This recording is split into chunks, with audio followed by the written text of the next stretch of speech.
Hello my beautiful souls, welcome to my channel. If you're new here, my name is Jem, and in today's pick card reading, we're going to be discussing who are your secret admirers and how many do you have. And what are they thinking? So, before we hop into the pile selection, I want to let you guys know the different ways you can help out my channel. The biggest way is by subscribing and also checking out my personal readings. You could either get it in the bio, or you could click on the video and click on the link in the description. But you just click in Safari and then it pops up here. We have access to the 18 plus extended Patreons, or it's also in the description of each video as well. It's easier to go through the description. But anyways, we have the Pinterest board here. You could add cards to it as well. You just have to send me an email and let me know. Then we have some 18 plus extended cards here. If you're interested in checking those out, you can purchase a reading with those. We also have all the other decks. I'm like trying to list a deck each week, but I have a lot of decks, and the ones that are in the front are the most popular readings requested, and then we have some videos here down there if you're interested in any. But basically you just click on it. Okay, so here's images of the cards, so you can see what the cards look like, and then it's not only already a percentage off, but the Valentine's Day, you just enter that code and you could get it for 30 bucks. And then we have the description of, so you just send me an email, what you want in the readings, what decks you want to see. So like you could also add an additional deck to the reading if you like. I also pull message cards and charms and initials at the end of every reading. If you don't want charms and initials, you could just ask me to include the Pinterest board. And yeah, so that's everything here. Thank you so much for listening. Additionally, I want to let you guys know that the way that I read tarot is about self-reflection. It is about looking inward, seeing what resonates with you, and finding ways on how to, get clear about your situation, as well as I like to hype you guys up, because you know what? You deserve it. We deserve to conquer the world with a smile on our face and being happy. We deserve happiness. So I want to encourage you guys, build your self-confidence. You're a bad bitch, fucking get what you gotta get done, baby. And yeah, so take what resonates and leave the rest. Know that not all the messages are going to resonate with you, and that is okay. Also, you have your own free will. So if something is bothering you, triggering you, you don't have to take it. It's about, being comfortable, happy, and yeah. So, thank you so much for listening, and let's hop into the pile selection. So for pile 1, we have the Bachelor deck, the Final Rose tarot deck, and we have the Knight of Mirrors, the Meathead, which represents, I think, an air sign, I believe, with the mirrors. I'm not particularly... We got roses. I'm pretty sure it's air sign. So, and your image, pile 1, is of this guy's, it's a close-up shot of this guy's neck. He's got kiss marks all over his neck and his face. He also has bandages, so it makes me think of somebody who could be healing. He's also got a little circle earring. He's got dark hair, and then there's this beautiful girl leaning her chest on him. She has dark hair, smoky eyes, thin eyebrows, and she's looking up at the camera. He also has a chain on, and it looks like he's got some sort of popped collar, or a shirt that has one of those collars that fold. So if that resonates, please pick pile 1. For pile 2, we have the Fool card. And for you, pile 2, we have this image that says, I came to see you, or I came here to see you. And she looks like she's out at a party, and she's looking through the reflection of a mirror, and she's seeing this guy either kissing another girl or dancing with another girl, or getting all cozy, close up and cozy with someone else. So if that resonates with you, please pick pile 2. And then for pile 3, we have a girl grabbing this guy by the tie, pulling him in for a kiss, and he's looking like he's enjoying it. And you have the Lover's card, which represents Gemini, And it also represents relationships, partnerships, love, self-love. So if any of that resonates with you, please pick pile 3. Okay, let's hop into pile 1. Hello, my beautiful pile 1s. If you chose this card as well as this image, this will be your reading on who are your secret admirers, what are they thinking, and how many do you have? So let's hop into first. We're going to see how many you have. So we're going to roll a dice to see how many secret admirers do you have. So you have 1 secret admirer. Someone in particular, that's funny, you picked pile 1 and we got the number 1. So you have 1 admirer. Let's see what sign they could be. What sign could pile 1 secret admirer be? We have a Gemini. There could be a Gemini that's keeping tabs on you. Let's get another sign. What other sign could they be? They could be a Leo. What other sign could they be? They could be a Cancer. And give me one more. They could also be a Scorpio. So those could be any of the signs that this secret admirer could be. Okay, let's put this to the side now. And so with this person, I want to get to know more about like, who are they and what are they thinking? So first what we're going to do is we're going to pull some cards to represent who this person is.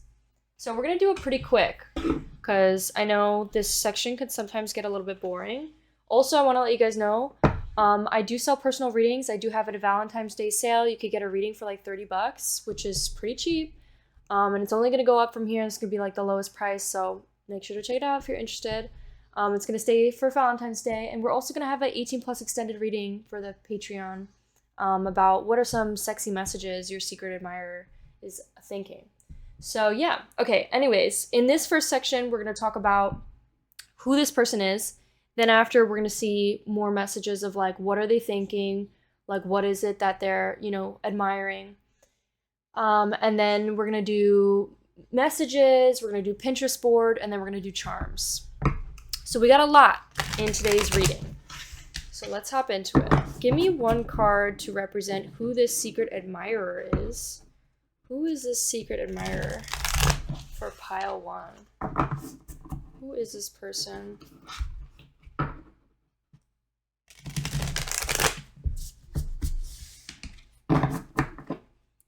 Who is a secret admirer for pile 1?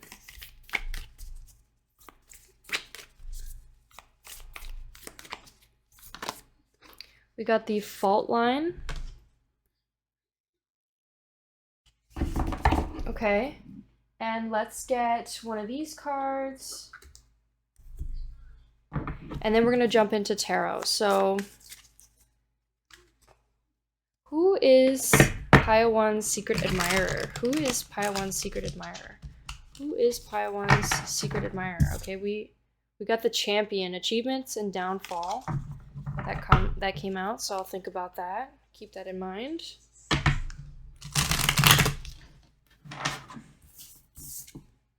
We got the aspiration, ambition, somebody who be ambitious. All right, just give me 1 card, please. 1 card to represent who pile 1's person is. That's not 1 card, sir. We got the awaker, awareness, reflection. We got forgotten, missed opportunity, fear of failure. And we have the thief, seizing the moment, selfishness. Interesting. And it says overthinking and taking action. Okay, I'm already getting messages of what this could be. But let's get 1 more card. Let's get a spirit, animal spirit card, please, of who this person may be. Who is this person? Who is pile 1's secret admirer? We have the oyster. Okay, you may not know that this person is even admiring you from a distance, pile 1.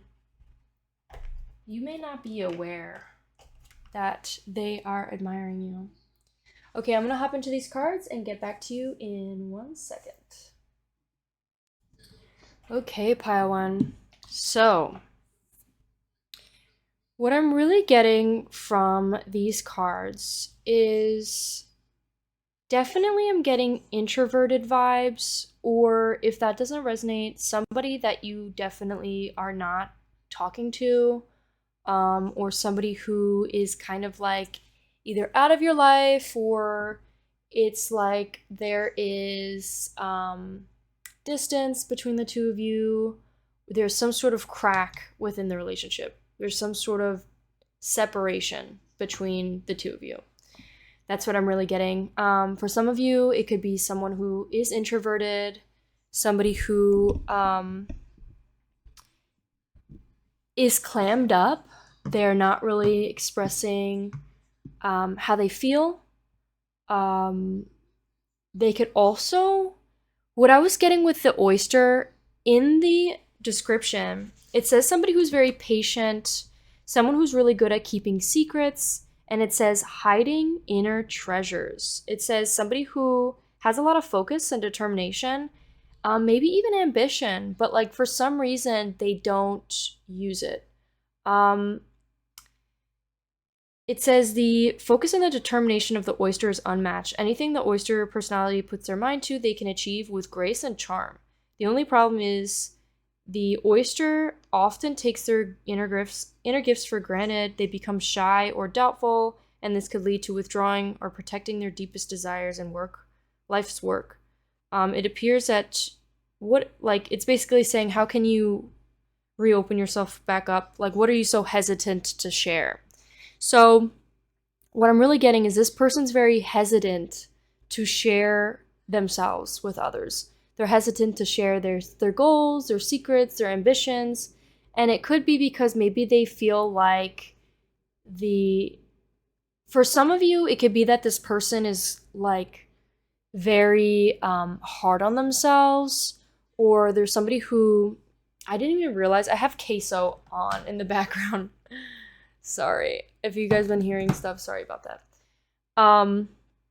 So this person could have like a bit of self-esteem issues where they feel like they're not good enough to chase after their dreams. They could be someone who's very smart, very intelligent, has like so many like different things that they could achieve, but it's almost like they don't, either because they just become shy and they doubt themselves. For some of you, it could also be somebody who maybe you are walking on eggshells around. There could be some sense of like eggshells, walking on eggshells. This person could have felt like walking on eggshells within the relationship between the two of you, or maybe this is how you feel about them. But there's some sort of sense of like a crack in the relationship, and it says maybe somebody said something that put a crack in the relationship, and like it's asking for, the fault line is basically asking for amending, like it's asking for like the crack to be, healed. So there could have something to do with that. Maybe this is more of like this secret admirer wants to amend things with you. They want to fix this fault line. They want to re-amend the crack within the relationship. So that could definitely be what that's trying to say. I think also maybe they realized that maybe they felt like they were walking on eggshells in the relationship, and it could have been because they, weren't communicating, or maybe there was people pleasing going on, or yada yada. Take it how it resonates. That's just what's coming up with the fault line. We have the thief, we have the forgotten, and we have the waker. So with these three cards, it really made me think of like somebody who is becoming more self-aware of themselves mentally, working more inward, and they could be having a lot of regrets or just like sadness, or just feeling like the forgotten one, like they feel like they've been forgotten by you, or just like maybe pushed aside, or maybe they are feeling like this was a missed opportunity that they had, and they're afraid of failure. They're afraid of being either rejected, or they just have a fear of failure towards this.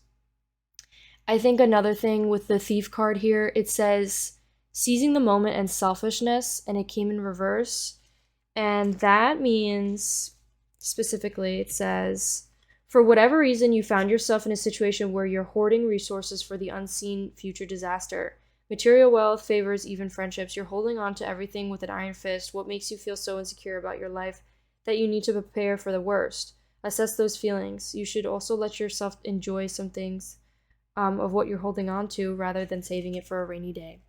I think this person, that could really be representing who this person is.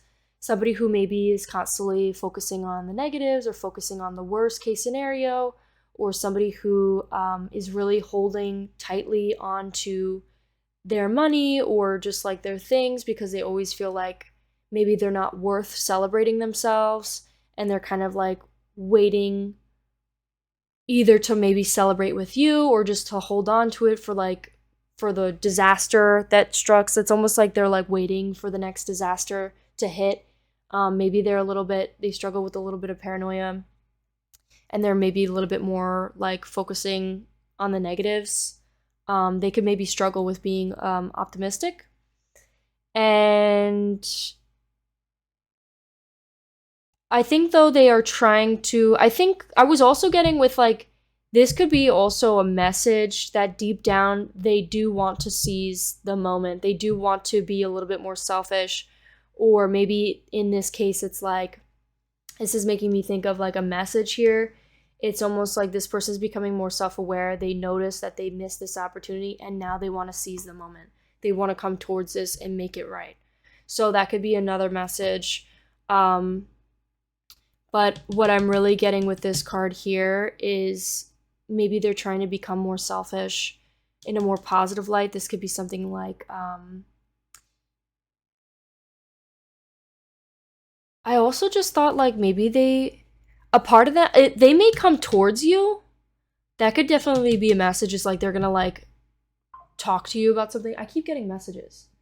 Or this could also be like, I just thought of like they don't want to be selfish with you. They don't want to be selfish. So yeah, I don't know what that means, but take it how it resonates. Okay, let's hop into now this person that we have been channeling. What are they admiring? What is causing them to be a secret admirer from the side? What are they thinking about? What are they thinking about? Okay, we have this deck here. What are they thinking about? What are they thinking about? What are they thinking about? Why are they admiring? Why are they keeping tabs? What exactly is going on here? Let me silence my phone. Sorry, guys. There's so many distractions in this reading. Maybe that's something, is like there's a lot of distractions coming in between this connection. I just made that a heart. Look, it's a little heart. See, it's a little heart.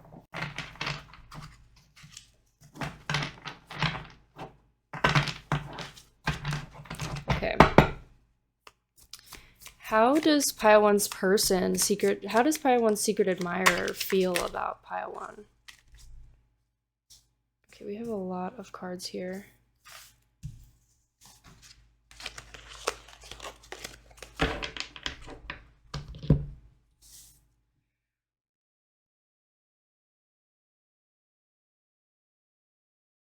Okay.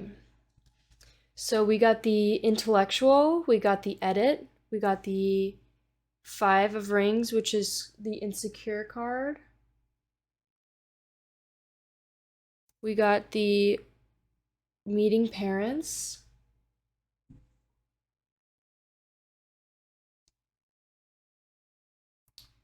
Okay.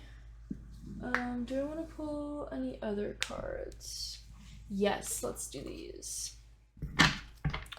Okay, now get me a clarifier. Clarify each card, please. Give me 1 card for each. How does... We got the blind. We got the blessings. Give me a card for the insecure card. We got luck in reverse.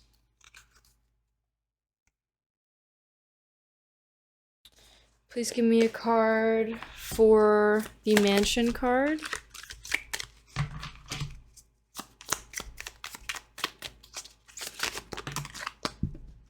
We got the apology, and we got the schedule. Schedule meeting the parents. Interesting. What's going on here? What's going on? All right, let me look into the cards and I'll be back.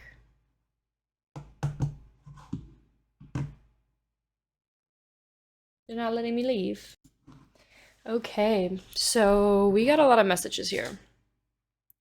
There's a lot of messages, actually. The number one thing I want to talk first about is I think this person, how this secret admirer views you is as an intellectual, the first thing. I think this person really sees you as somebody who is very intellectual. You're very smart, you're very intelligent. I think, though, a part of them feels like you may be blind to certain things, such as more harmful things. I'll talk about that in a sec. I think this person also feels like the separation between the two of you, this could be for some of you. I think this person could also feel like the separation between the two of you has done you two both good and has given you guys like the time to maybe reflect. I think also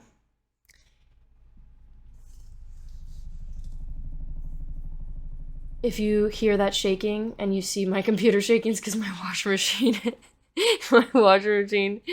is cleaning my clothes right now and it's freaking out. Just ignore that.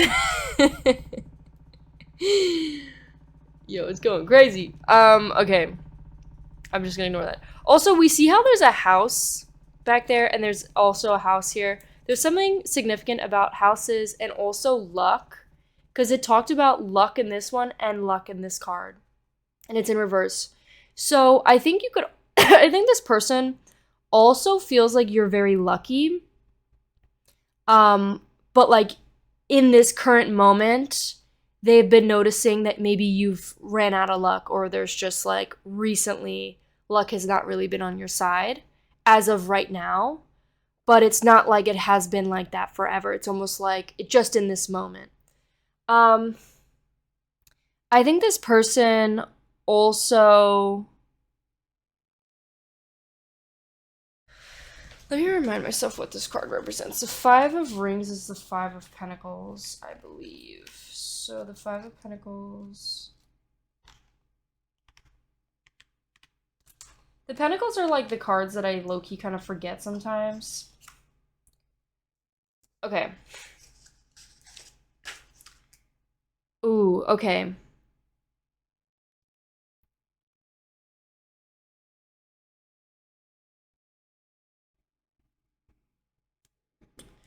That makes a lot more sense. I think this person really cares about you. This person almost wants to like, okay, we have a lot of messages here. I like don't even know where to start. I'm going to start off with the more positive messages. So what I'm really getting is like this person feels like, for some of you, this person feels like they can resolve any conflict with you and really have like this inner sense of peace and joy and happiness with you, because it's like the two of you are able to forgive, forget, and move on past conflict. And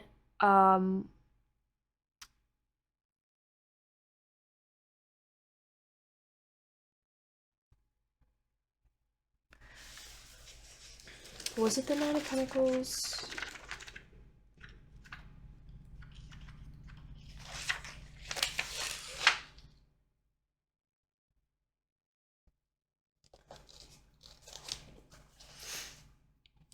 It talked about like we've gotten in this like final rose tarot deck. It talked about for the 9 of Roses. It said specifically like we've gotten so far and now we're up to the point like when you think about The Bachelor, it's like they get to the point where then you're competing against people and you finally get to meet their parents. For some of you, it could literally be like this person is wanting to schedule and plan or organize a meeting with your parents, like getting to meet with your parents. And I know that may not make sense to some of you who are like not in contact with this person. Um, so if that doesn't resonate, this could also mean that this person may want to schedule a meeting with you, some like scheduling like up meeting up with you. This could also be like this person sees you too as like a really magnetic, like strong force together. The way you're able to like resolve conflict together by like being vulnerable and like apologizing. I think this person feels like a lot of joy comes in. Um, they feel very joyful and like feel like you add a lot of happiness to their life. I think also with this middle card here, okay, so another thing I'm getting is I think this person has been noticing that maybe you've been like healing your lack mindset. For some of you, this may resonate where maybe you've been struggling in the past to like really focus more on like positive things and feeling more lucky rather than feeling like the world's out to get you. And that comes from like sometimes when we grow up in childhood, and also just our brains are wired that way. Our egos are made to like basically focus on our fears and paranoias to keep us small and little, to keep us safe. So I think this person has been noticing that you've been working like on your brain and like almost like catching those thoughts with this arrow. It's almost like hitting the the dot on the nail or hitting the nail on the dot and like really catching those thoughts or those insecure thoughts or whatever it is that was making you feel like, you know, a lack mindset, the stress or the overwhelmed or whatever it was. It's like um you've been like working on it and this person has been noticing like an improvement on it.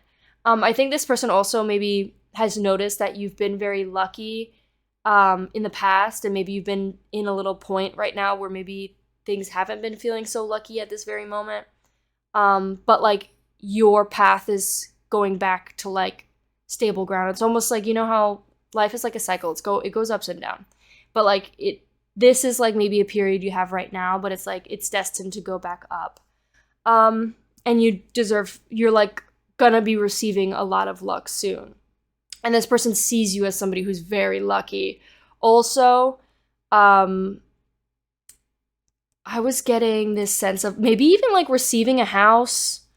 Like receiving a house, there could be something about like getting a new place. Like,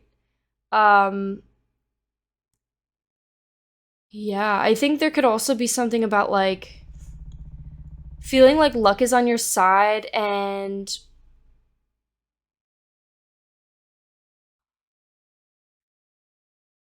damn, what was I?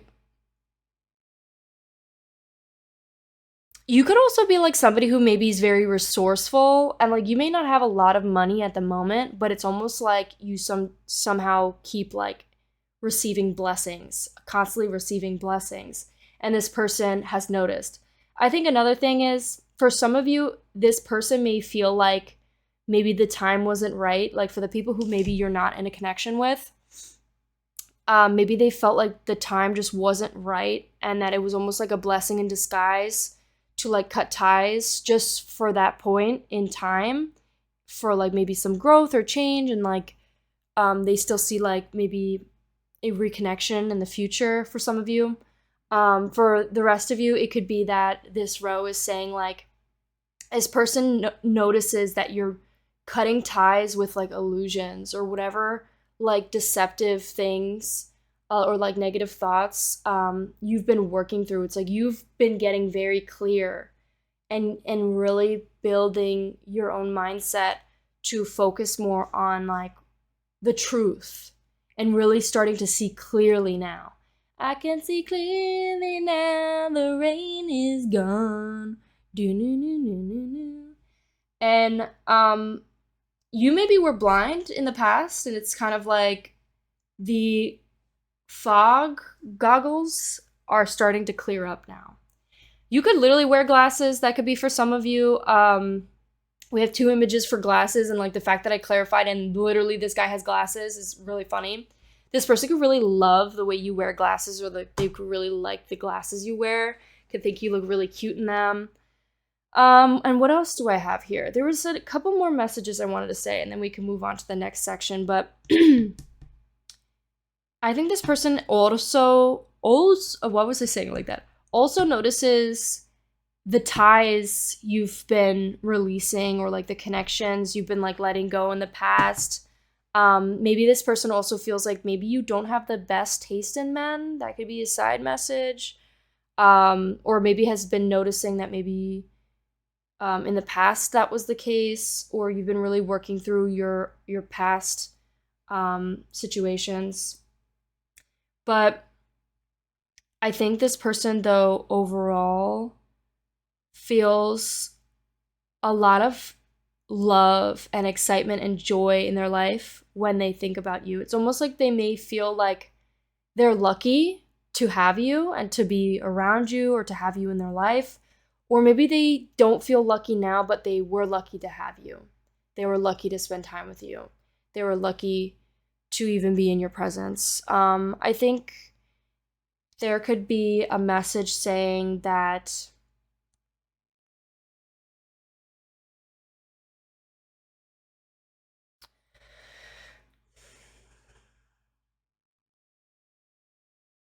with the mansion here, they talked about really like embracing and celebrating and focusing, like being like, okay, I can enjoy the journey. I'm here now, and I can, not be so stressed out or worried about like the things that I lack, and more focused on like the positive things that I have. And that could be something that this person really likes about you. That could be the situation. Like this person feels like you're very fortunate, and you focus on your fortune rather than what it is you may not have. So anyways, and that could be also the way that this person like feels about you. Like this person feels like, even though nobody's perfect, like this person still feels like you are literally like the jackpot, or like the fortune, the reward, something of that kind. Okay, let's get into, actually let's leave these out. I can see. There was another song that I wanted to sing when I first saw these cards. Oh, crap. What was it?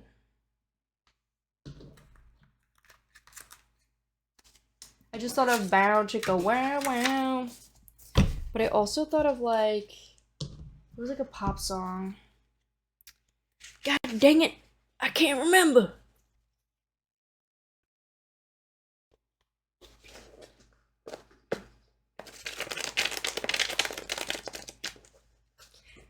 I think this person, if this person's not in your life, I feel like they're also really rooting for you.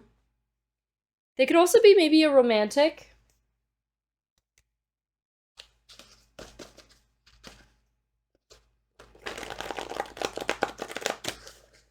I can see clearly now, the rain is gone. They could have empathy. Okay, let me shuffle one more time.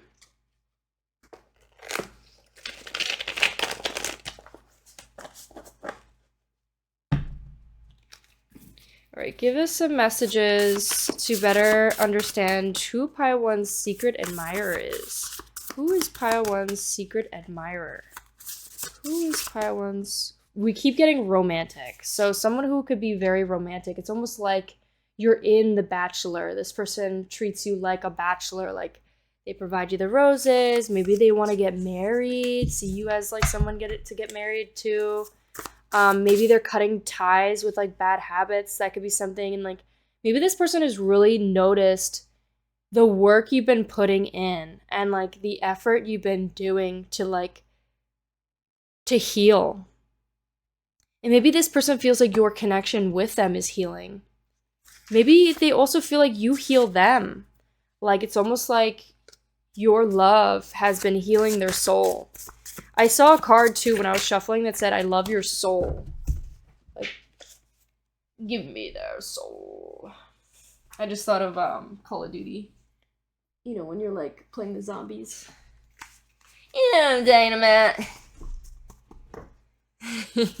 Some of you are like, what? I don't even know what that is. For the ones in the chat, you know what I'm talking about. Text me in the chat. Write a message in the chat. This person could feel like you have really beautiful nails. This person could be Italian for some of you. This person, it says sick of fighting. This person could be feeling like they're sick of fighting with you or just like arguing. Or maybe things not being seen clearly. Like a big message could be they want to get very clear with you about like the arguments, because there could be a lot of miscommunication, and like a lot of the time miscommunication in conflict is because we are seeing our own insecurities at hand. Like we are perceiving the conflict differently between the two of us. So it's important to get really clear on our wounds versus like rather than allowing our wounds to control us. So like, for example, I'll give you the best example. If your partner says something, right? Like they say something around the lines of, oh, are you going to eat that? And it's more of like food that's on the table. And like, if you have like an insecurity about your weight, right? Like, you're going to perceive that as this person's commenting about my weight and he's doing it maliciously to hurt my feelings. That's like our ego talking. That's like the first thought we have, and we take it personally. And then it snowballs into this whole argument and being like, hey, like, you know, I don't really like the way that you said that, the way you, pointing fingers. And then this person ends up getting defensive and wanting to explain themselves, yada, yada. And then it gets like the whole conversation ends up getting blurry, blind, yada, yada. It's like you don't even end up really resolving the conflict. And then it's just like, you know, the two of you now are upset. So instead, it's better to come from a place being like, okay, why did this upset me? Ask yourself in the moment when it upsets you, okay, this upset me because I feel like it was commenting on my weight and I feel insecure about my weight. And so then you come to your partner and you say, hey, like, I didn't really like the way you said that because it made me feel, you know, insecure because I feel insecure about my weight. And I wasn't really sure, like, were you commenting on my weight? Were you like making a message, like a comment about my weight? And asking them instead of like, because it's your fears, you know, it's your fear that you're fearing that your partner is making these malicious comments, but in reality, they weren't. But that's how you're perceiving it. You know, it's your fears. And so it's important for us to ask our partners. And then your partner would be like, no, like, you know, that's not what I meant. I'm sorry if I, you know, I didn't mean it that way. What I was trying to say was, you know, we were going to go out to dinner and I wanted to make sure you had room in your belly for, you know, for the dinner that we were going to eat. And also like, or it's like, so I was hungry and I wanted to eat it. So I was asking if you were done with it, like yada, yada. So it's like, you know, it's really about getting clear on your fears and like how you're really seeing things. This person's really curious about you, Paiwan. This person's curious about maybe what you're up to. This person's curious about, if you guys don't know this person yet, or maybe you have known them, but maybe it's been some time, this person feels like they want to see what has changed. We have a female. For some of you, it could be maybe an Italian female. For some of you, it could be maybe just a female that's curious about you. We have travel. There could be something about traveling. Maybe you've traveled with this person. Maybe this person wants to travel with you. We have heartbreaker. Maybe this person feels like you are a heartbreaker, or maybe they are a heartbreaker, but maybe they feel like their heart was broken in some case. We have short. Maybe this person feels like you're short and likes your height, or it could be the other way around. Maybe this person's a little bit short. We have victim mentality. Maybe there was a lot of victim mentality at play. We have hiding their feelings. Maybe this person's hiding the way they feel and they may come confess to you. We also have abundance. Yeah, so I was really getting like this, the way I read tarot too is almost like there's a transition. I read from like right to left. So it's almost like this is the past and this is the future. And it's almost like it's expanding. So this person, one message that I'm getting, pile one, is maybe if this is a person from your past, they've been really working through their victim mentality. Maybe they've been realizing how much of a victim they've really been in their life, and they've been realizing like that's not how they want to be anymore, and they want to change, and they may come towards you to tell you that and say, hey, like, and express the way they feel either about you. Yeah. So that's what I'm getting with that. Let's get into the Pinterest board. Let's get into the Pinterest board.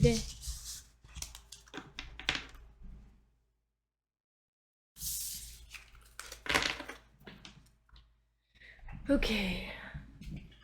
What we got on Pinterest?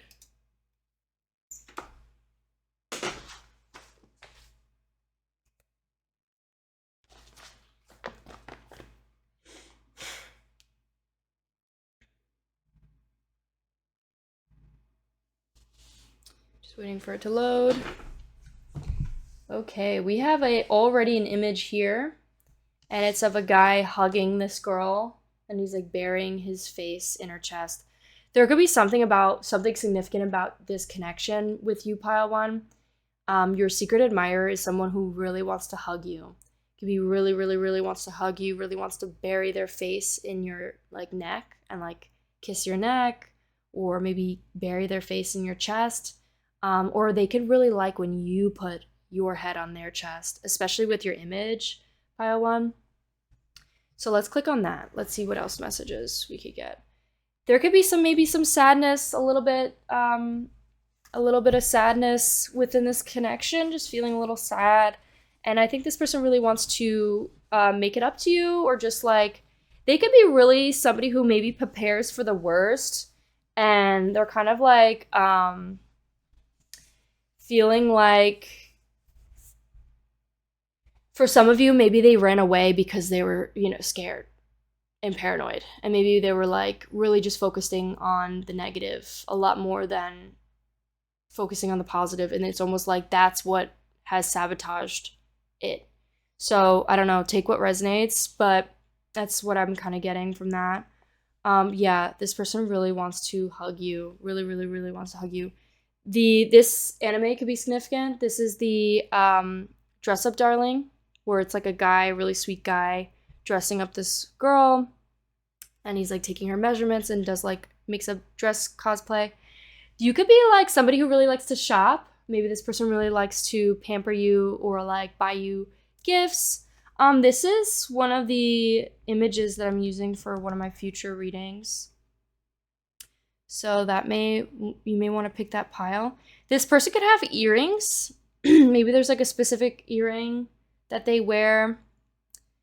They look like they're having like a serious talk, but it's like this person still wants to go in for a kiss. There could be something about washing dishes together, like being in a place together. Maybe a place where you feel really comfortable to just be in like your, underwear and your cute little top. This person maybe wants to bite your cheek. I think this person might, yeah, that's what I was just about to say. I think this person thinks you're really cute. This person feels like you're really, really freaking cute. Really, really freaking cute. They could love your expressions, the little faces you make. Could feel like you're just really cute. Yeah, this person really, really wants to hug you. Pile 1, this person really wants to hug you, embrace you, and just hold you for a long time. Maybe even like this too, like just wrap themselves around you. This person finds you so cute. This person finds you so freaking cute, Pile 1. This person, the way they admire you, they could be like looking at your photos maybe, or when they like see you maybe in person, they just like think you're so cute. They could want to pick you up and kiss you.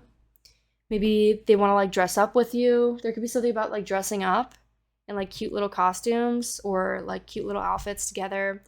For some of you, maybe like Halloween, or maybe if that doesn't resonate, maybe cosplay, or just like dressing up cute, like having cute little like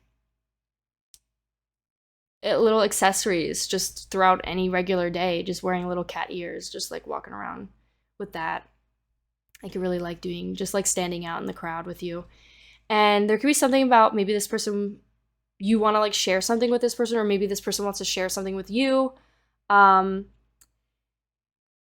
there could be like some sort of thing where like maybe you'll be like, oh, I gotta tell you something, and then you go to like whisper something in their ear, but instead you just like kiss them on the cheek, and it like takes them by surprise. It's like this person's almost like surprised by something, so maybe surprised by the way you kiss them or something. I'm not sure. This person maybe wants to bite your ear. This person maybe wants to like grab your face and like pick up your chin so that you're looking at them and making eye contact. You guys could go maybe to school together or have went to school together. Are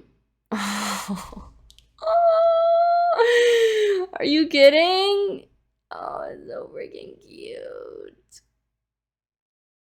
This person finds you literally adorable. This person wants to be just wrapped up around you. This person could be someone who's maybe a little bit like introverted. They're kind of like a little bit to themselves, a little bit more quiet. But when it comes to you, it's like they can't help but show all their affection and love. Whoa. There could be something about doing stuff in the bath. Doing some sexy things in the bath. I just thought of like, you like to make this person sweat. Like this person, like you make this person sweat. You make this person a little anxious.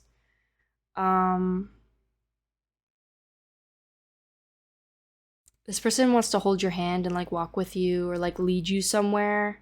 It says only wants one person. This person only wants one person. And that could be you.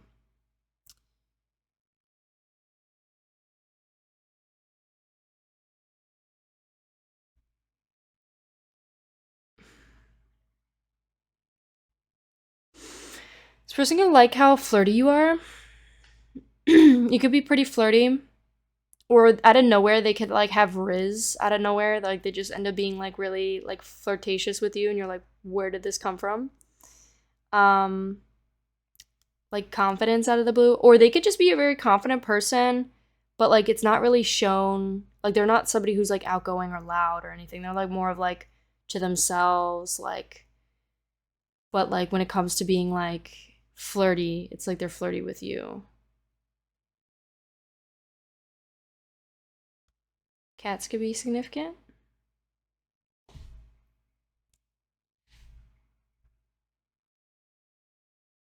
Yeah. Yep, this person really wants to hug you. There could be something significant about like this person using your hair as like a mustache. Like they'll like grab it and you're like, mustache. They could like the little moments of when you guys are talking, laying in bed next to each other, and you have like your leg like wrapped up around theirs. They could like when they're, yeah, they pile one. If I like know anything, the number one thing I'm getting is this person really wants to freaking hug you. This person really wants to freaking hug you. And you guys could like really like cats, or there could be like cat thing. They're like, look, a cat. This person could really love animals. Whether it's a cat or whatever, but we have my chaotic girlfriend being herself, me slightly agitated, but more in love with her than ever. This person could be someone who's like trying to study and you're kind of like, pay attention to me. Like, stop. Just pay attention to me. This person could really just love your attention. They could like when you sleep on them. This person could really like when you sleep on them and they like to be on their phone when you're sleeping on them. Like that could be something. Or like playing like Minecraft and you're just sleeping. This person really loves when you sleep on them. Yeah, that could be a really big message. Okay. What else do we have here? Hey, yo! Y'all got some tension going. Oh, it's escalating. They could really like when you scratch their back.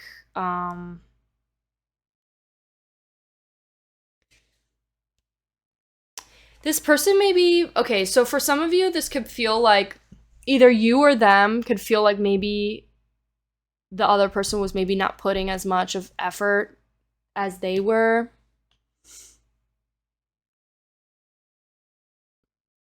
And then for some of you, it could be like the complete opposite. It's like a BF who does anything to see her happy, and then she's like treated like a princess.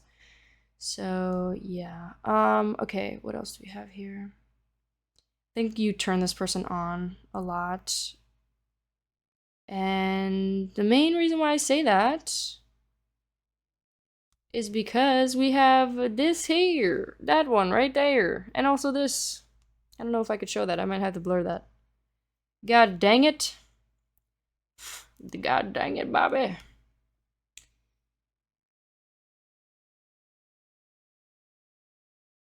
What?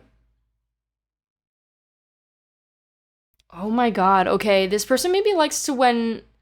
This person may like when you reach to grab them. Like, out of nowhere. You kind of just, like, touch them, and they're kind of like, whoa. They're like, don't make me act up. Yeah.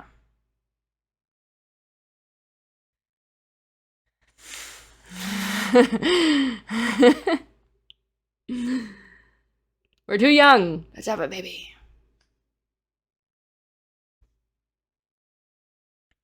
So that is what I have for you, Paiwan. I hope you enjoyed. If you did, there could be something about skirts as well. But yeah. Hope that helped. Hope that resonated. Hope you enjoyed. Thank you so much. Bye. Hello, my beautiful pile twos. If you chose the Fool card, as well as this image, this will be your reading on who are your secret admirers, what are they thinking, and how many do you have. So let's start off the bat with, let's see how many admirers do you have.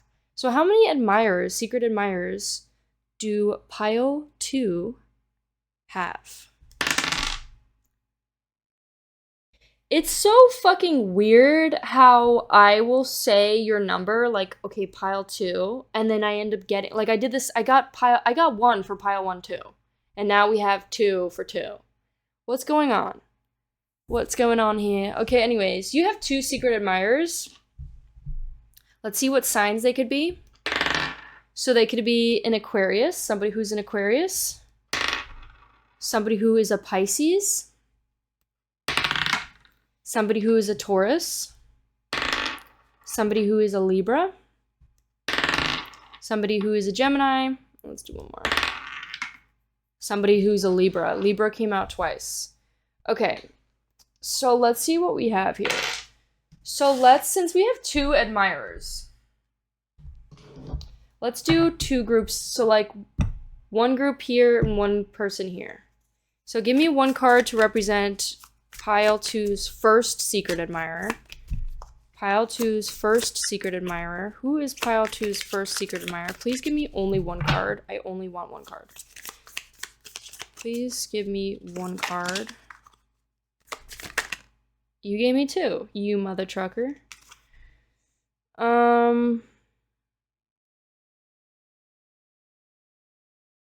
Ah, you motherfucker. Okay, you know what? If it's meant to be, you'll come out again. Please give me one card. One card, one special little card for pile 1, for pile 2's first person's, first secret admirer. That card wanted to come out. We have the Weaver. Please give me one card. I know I could have taken that, but you know what? It didn't really come out like that directly, so we got the Thief. I'm sorry, pile 2. I'm gonna, because that was in pile 1, so I want to make sure that this is shuffled enough. Maybe I just need to reshuffle it.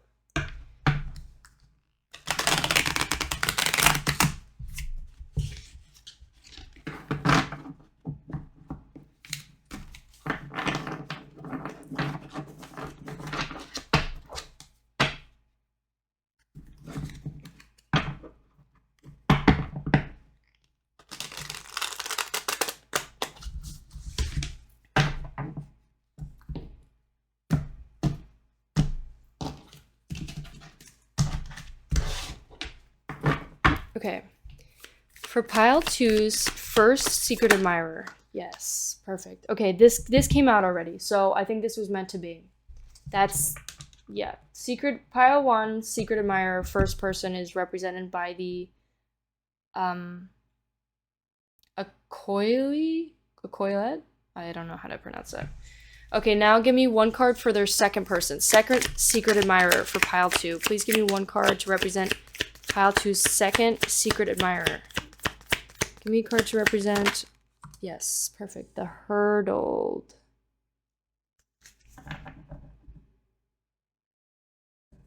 Okay. Perfect. Perfect, perfect, perfect. Alright. Now give me... I'm gonna shuffle this deck and then just split it in half, because this deck's kind of hard to shuffle. I like to just split it in half, I mean.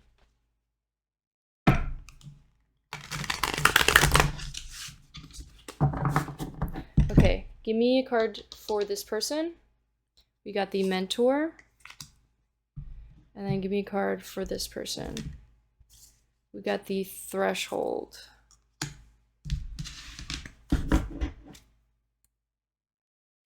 Okay.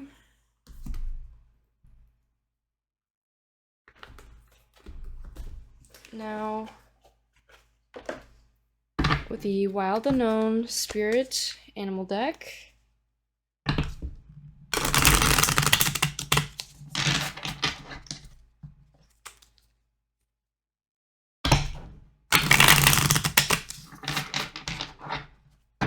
Okay, give me one card for this secret admirer. Give me one card. Saw the Stingray.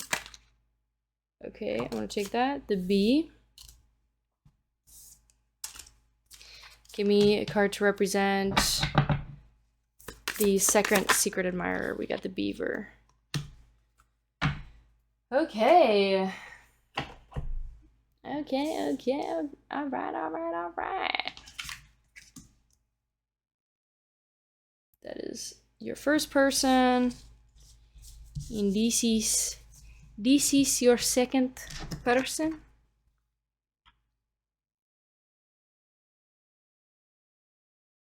All right, let's see what we got here. Okay, so the first thing I'm getting for your first secret admirer pile 2 is this is somebody who is very hardworking. This is somebody who is almost like the student and the teacher at the same time. It's somebody who's like very wise, very intelligent, has a lot of knowledge in whatever subject it is that they worked really hard in, but for some reason they may feel like they still don't know enough or that they still need to keep learning. That could be what these two cards are saying. It could also be saying that this person may be really wise and really good at teaching others, but they're also still learning themselves. They're also still figuring out and learning how to better approach things or work on things, or if it's like a specific subject or career, it's like they're still learning too. It's really giving me air sign. So we did get Libra, so specifically it could be somebody who's a Libra. It doesn't have to be though. It could be just somebody who has those qualities. But it says new projects and learning. There's somebody who, in the description, it says somebody who is like in school, maybe somebody you know from school, or there could just be something about this person is still learning, reading like scriptures, gathering information, maybe taking some classes, taking some resources, reading, studying up on, mastering some sort of like subject that they feel like they need to know more in. And they could be really good at teaching others. And maybe they're working towards or getting really focused, clear, and they always seem to like remain a student. They're always like learning for more knowledge. It's almost like they are constantly growing and learning. They could also be like a guru, and they could definitely be somebody that wants to be really knowledgeable on things so that they can better feel confident in things as well. So that's what I'm getting for pile for your first secret admirer. So let's talk about your second secret admirer. Okay, and for this second person we have here, pile 2, is they're also a hard worker. They're also somebody who's very hardworking, loyal, tireless, and they put their family first. They could be somebody who has very welcoming personality, somebody who's good-natured, dependable, has infinite love, enthusiastic about their family, expresses it. It's almost like they want to provide a home, be financially stable. It says doesn't usually initiate in a project, but once started, they work steadily for weeks. And it says they are at hand, or the task at hand, it requires long-term steady effort. And it says something about karmic yoga. It says when in balance, happy and meaningful work. So with with your second person, your second secret admirer, your second secret admirer might be somebody who is really going through a big transformation, but it's almost like it's slowly but surely, like this person's almost changing. It's almost like this person is unrecognizable. Like it's really getting somebody who is unrecognizable, somebody who you don't even recognize, like the way that they look, the way that they act, the way that they speak. They're constantly growing, they're constantly changing. They could also be potentially an earth sign. It kind of gave a little bit of earth sign, and it says like they where was it? And expresses it by the way of earth element. So they could like really give off earth sign. They could be working more like steadily. Maybe they've developed more of a stable foundation when it came to growing, changing, and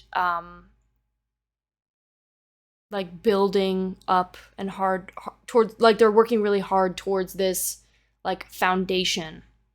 They're building this like they're building like this wall, like how Justin Bieber, they're building up like walls for the canal to like remove the water and like build new like roots and pathways and stuff.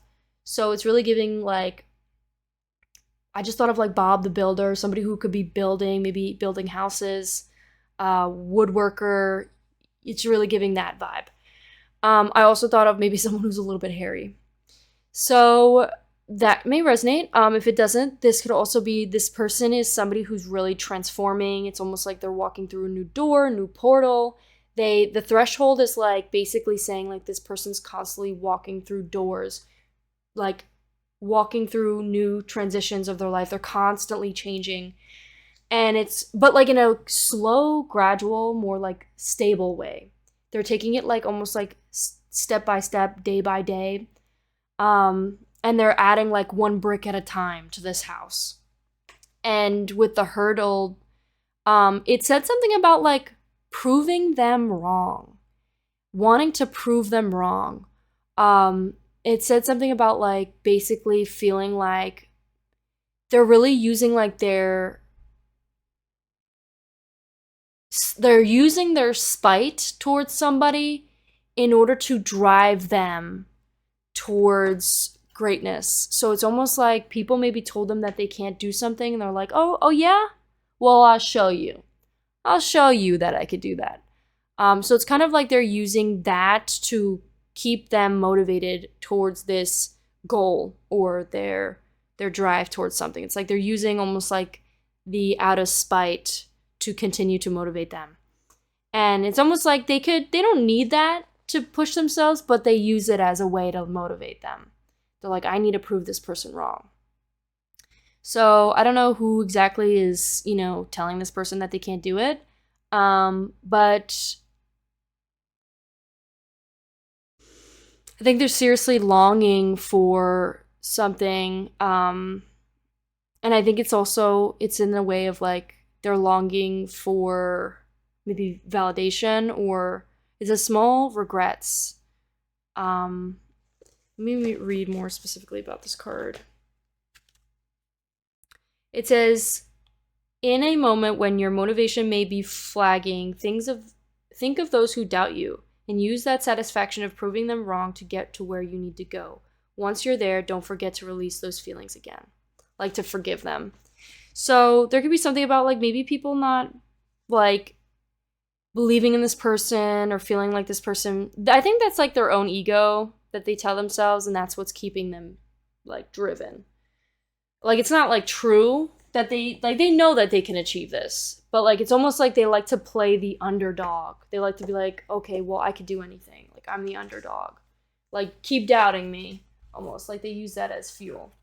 So yeah, that's what I have for your two people.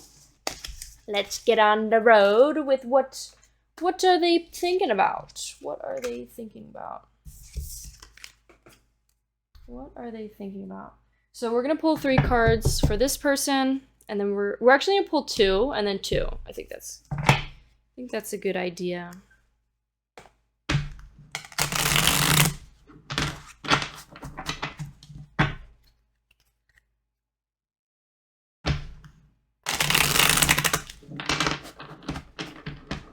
Okay, so for your first person, for Pile 2's first secret admirer, give me 2 cards to represent how Pile 2's first secret admirer feels about Pile 2. We have the 10 of Wands. They could be feeling like they are overcoming or recovering from feeling overwhelmed. And we have the Ace of Swords. Okay, I'm going to get into that in a sec. Okay, now for the second secret admirer for Pile 2. How does the second secret admirer for Pile 2 feel about Pile 2? We have the 10 of Pentacles. We got 10-10 here. I just thought of Ben 10. 10-10 could be significant in some way. The number 10. Maybe even 11. Please give me another card to represent how Pile 2's second secret admirer feels about Pile 2. We got the Empress. This person feels like you're a goddess. Goddess. She's a living, breathing goddess. Okay, now we're going to pull some clarifiers. Some easy cards. Give me some messages. Give me some clarifiers.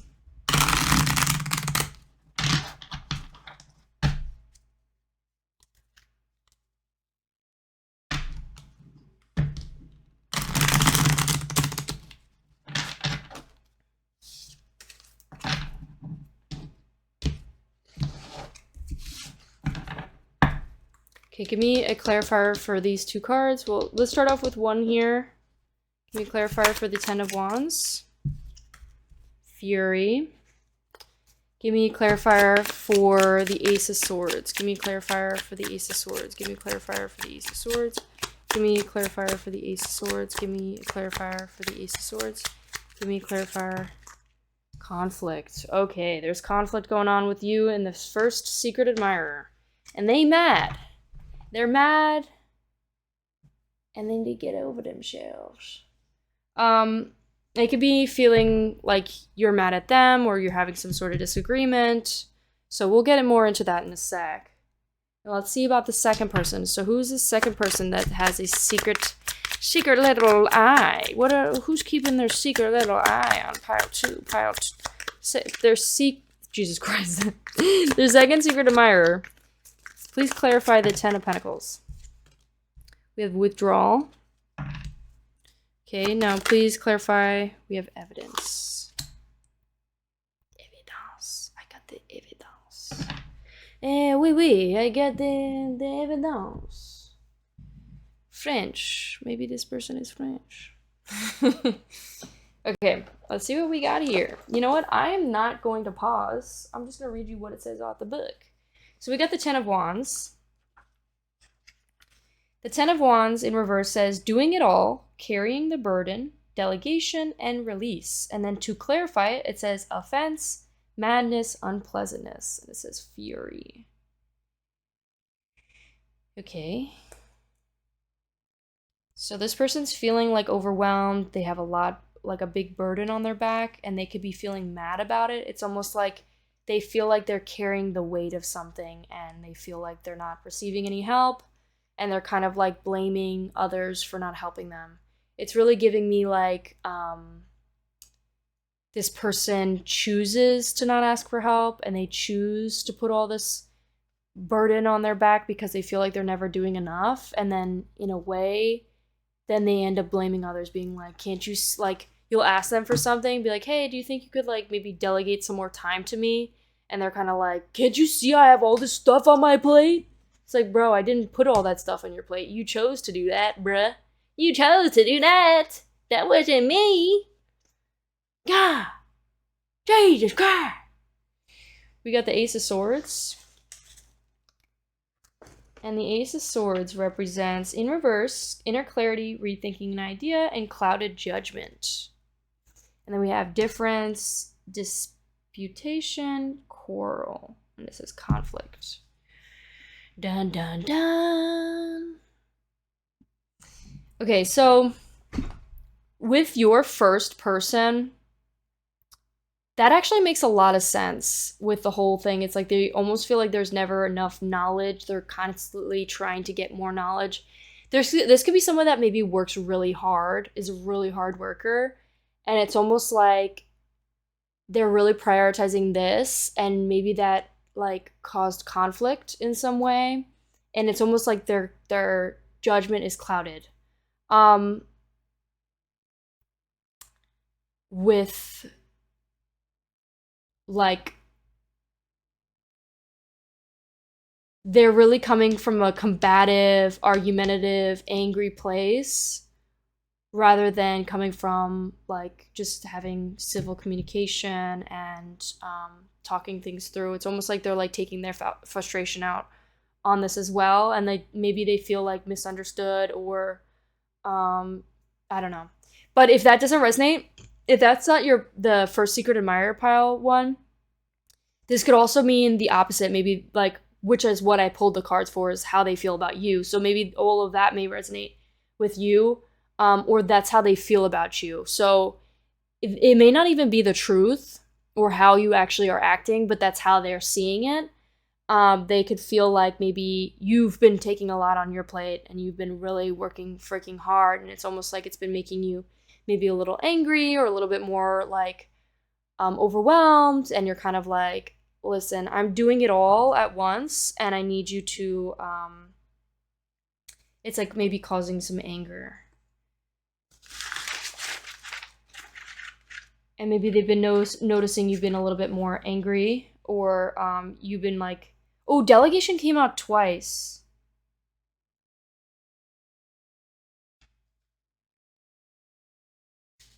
Delegating your priorities, delegating where to focus most of your energy on.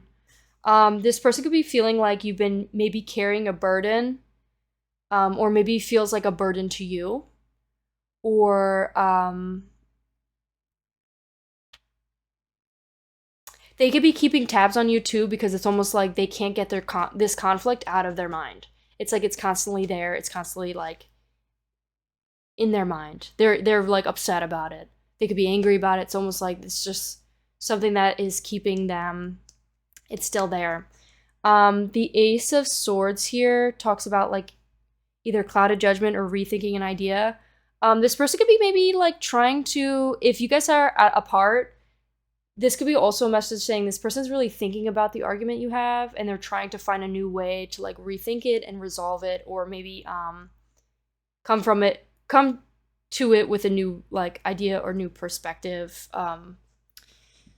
So yeah, that's what I'm getting for your first person. Let's see what about the second person. So we have 10 of Pentacles for your second person. So 10 of Pentacles is wealth, financial security, long-term success, contribution. This person feels, this second secret admirer you have, pile 2, feels like you're very successful, very wealthy. They feel like you are security to them, you are family to them, you are destined for long-term success, and this person feels like maybe you contribute to the help of that.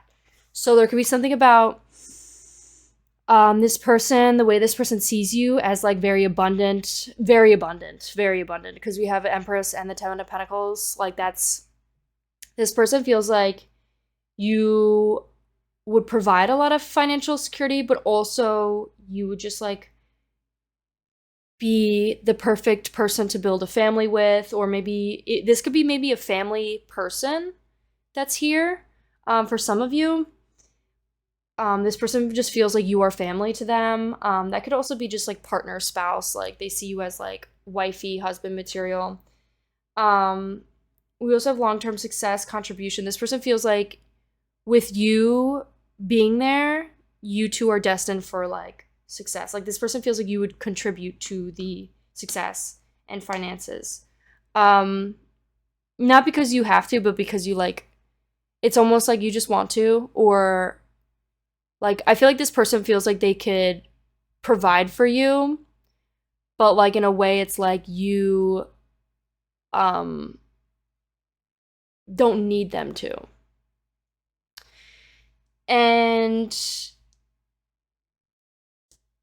you maybe also come from a family of wealth, or you just have like a lot of abundance. There's something about like the abundance you have.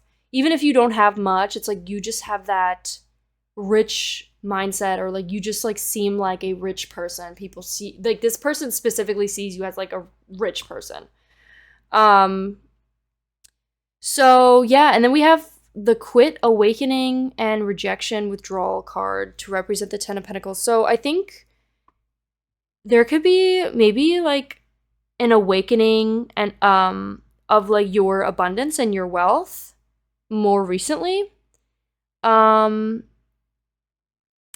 there's could be something about maybe you quitting some sort of addiction, and you're not like afraid of rejection. It's almost like you don't need anybody to help you. It's almost like you kind of like built this shit yourself.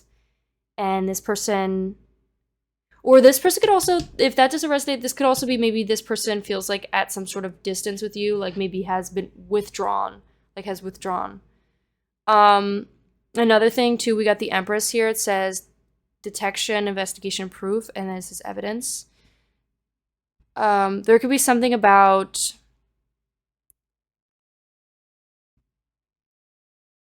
feels like you are their evidence to like the good luck that they have, or there could be something about like they're like, I know I'm lucky because you've entered my life, or there could be something about like they have evidence. They could really just be like on fucking detective mode, checking up on you, gathering evidence on I don't know what exactly. Let me pull another card because I'm curious. What exactly are they getting evidence on? What are they focusing so much of their time on? Where the frick did those cards go? What the hell? Where'd they go? Oh, here they are. What are they spending their time on detecting? Who's doing a little investigation? Well, we know who, but we got trap. We have victim, trick. I think they're trying to, they feel like you are somebody who's very abundant. And and they're like just trying to like make sure it's not too good to be true. Like they're almost like there's no way that this is real. They're kind of like there has to be something else, and they're like doing research on it. Or there could be something else about like maybe there could be someone who maybe feels like take it if it resonates. It may not for all of you, but maybe there could be a message saying like this person's like, oh, they just want me for my money. They're gonna trap me and take my money. So yeah, that could be for a small few of you. But there could definitely be just like they're doing their research, being like, maybe even asking like, where do you get your money from? Wondering how do you have all this abundance? Like they're trying to like get some back and like who's your family? Who are your freaking great ancestors? Where did this money come from? Where did this abundance come from? It's like a mystery. You're a mystery. This person's trying to gather more information. This person wants to get to know you more. This person wants to like know the ins and outs. So that's what I have with that. So let's pull some cards here. So let's pull some cards here, and then we'll pull some cards here. Wealthy mindset. What did I fucking say? You have a wealthy mindset, pile 2. Okay, please give me some cards to clarify more of like what this person is thinking. Like why are they pile 2's secret admirer? We have limitless potential. This person could feel like you have limitless potential, and maybe they feel like they maybe want to like, they could be like maybe a little bit mad at like how much you can do. It's almost like they feel like they need to compare themselves to you, or they may compare themselves to you. Like for example, it's like you may be confident and you may be like working towards a goal, and like they may struggle with not feeling confident, so they feel like they constantly need to get more information about something before they could work towards it. So that could be something, maybe you're like not afraid to take action, and that could be like a really big message, especially with this limitless potential here. Okay, what else? How else does this person, it says you are beautiful. This person feels like you are beautiful. That's why they're also your secret admirer. What else does this person feel?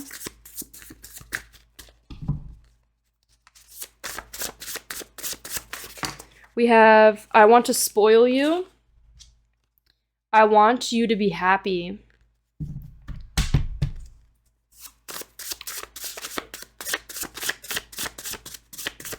What else does this person feel towards?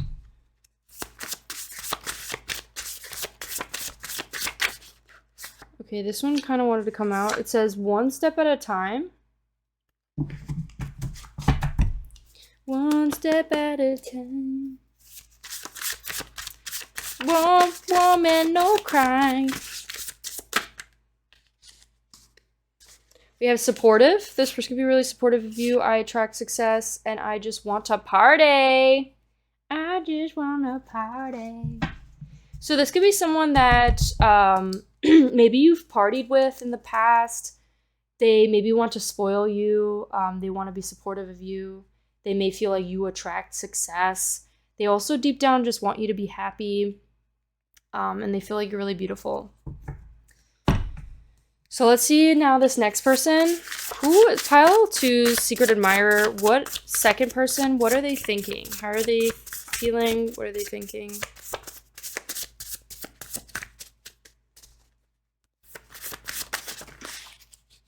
They're feeling embarrassed.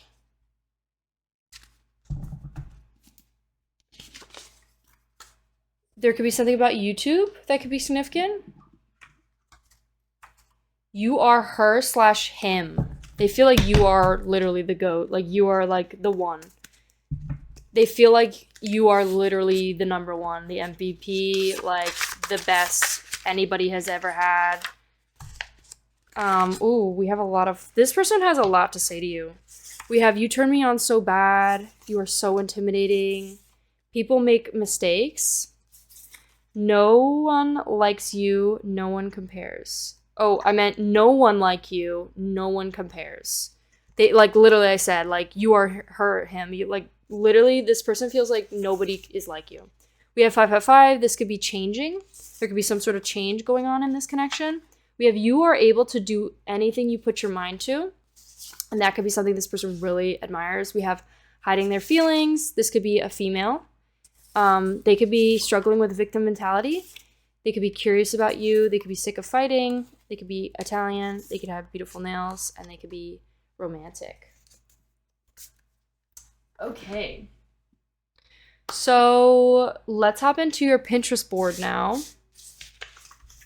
No woman, no cry.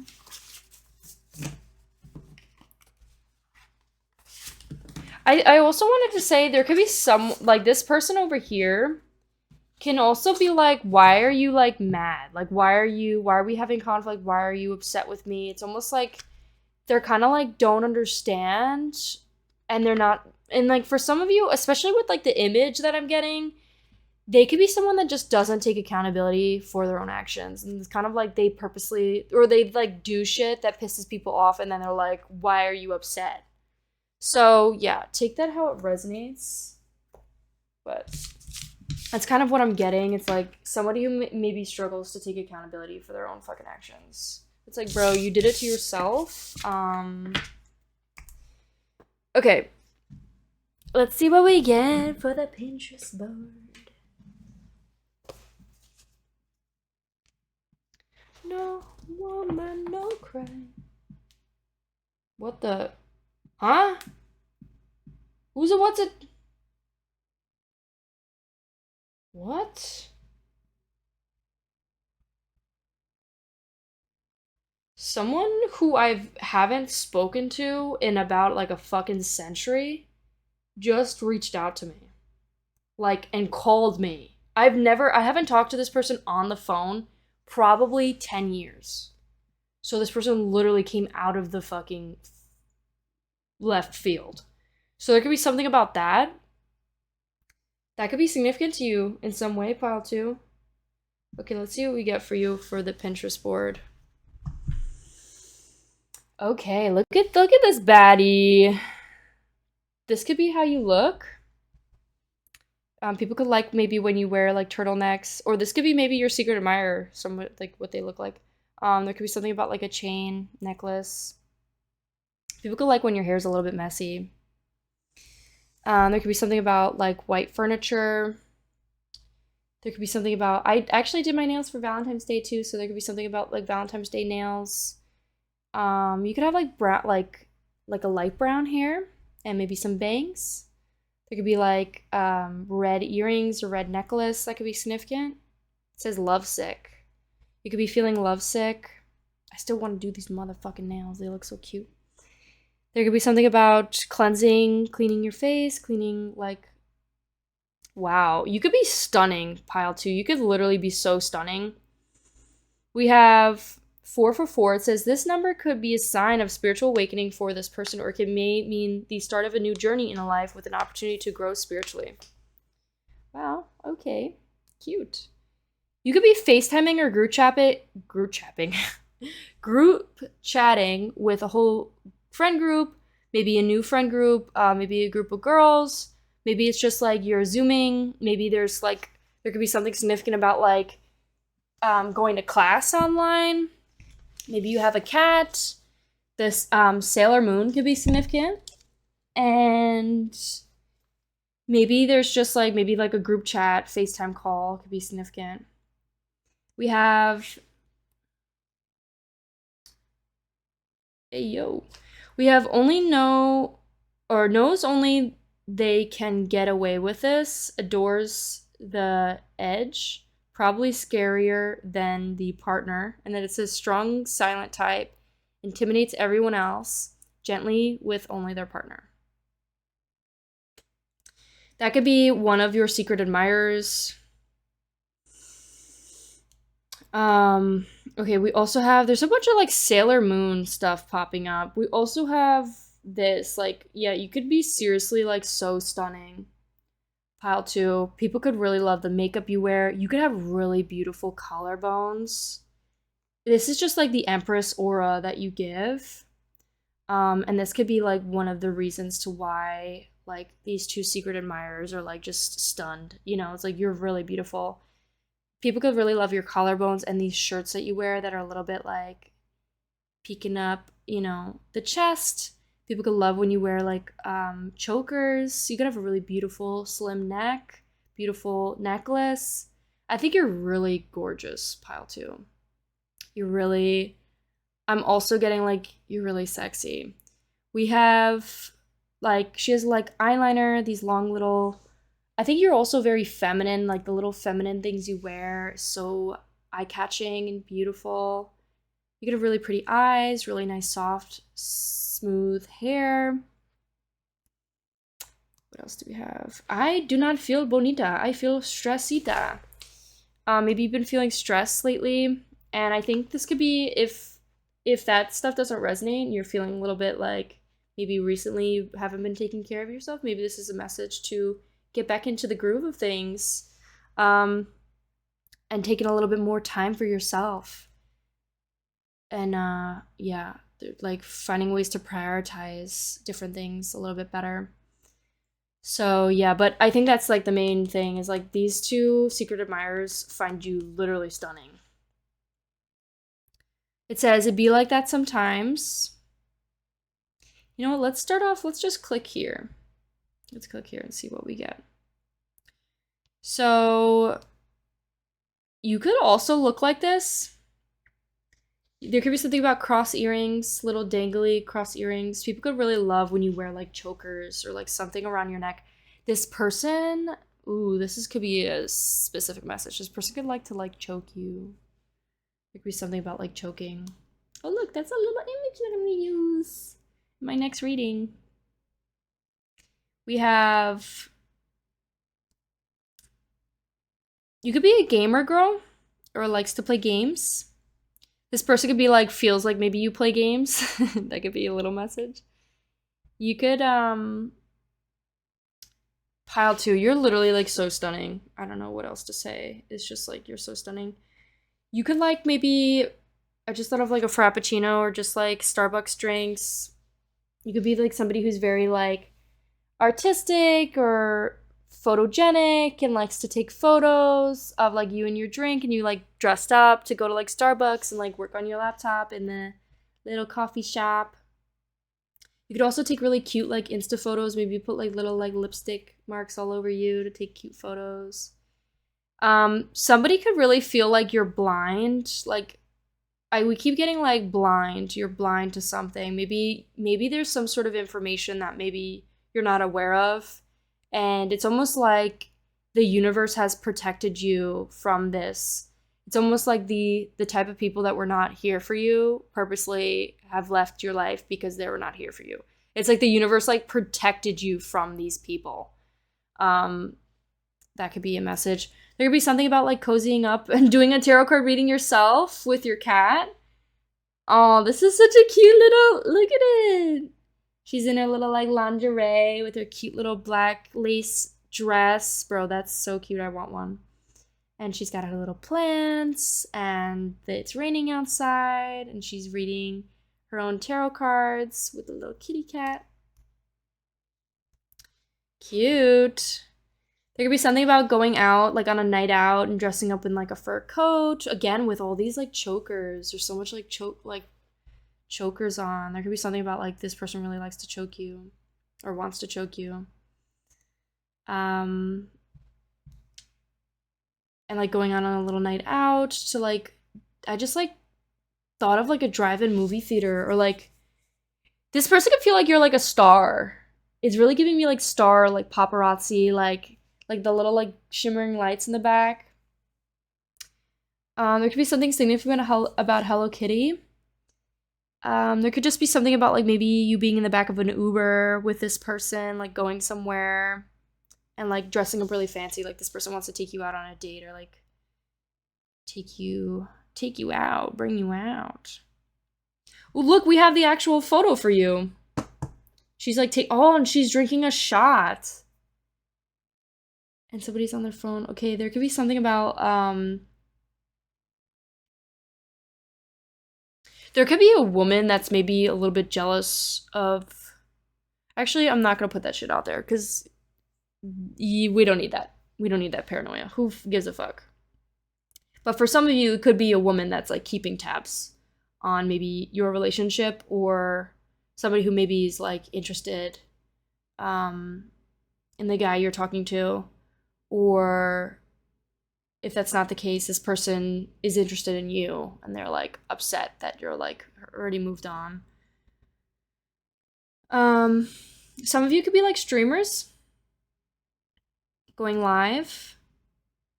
Some of you could like listen to music when you're like falling asleep, or like I just thought of like maybe listening to podcasts, or maybe listening to like some sort of like story like online about what is that, like webtoon or webtube?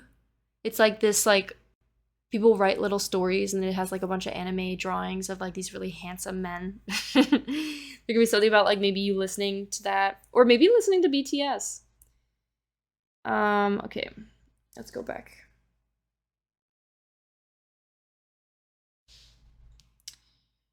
What else about the secret admirers? This secret admirer could maybe want to get you drunk, maybe wants to get you a little tipsy off of a glass of wine, and wants to kiss you.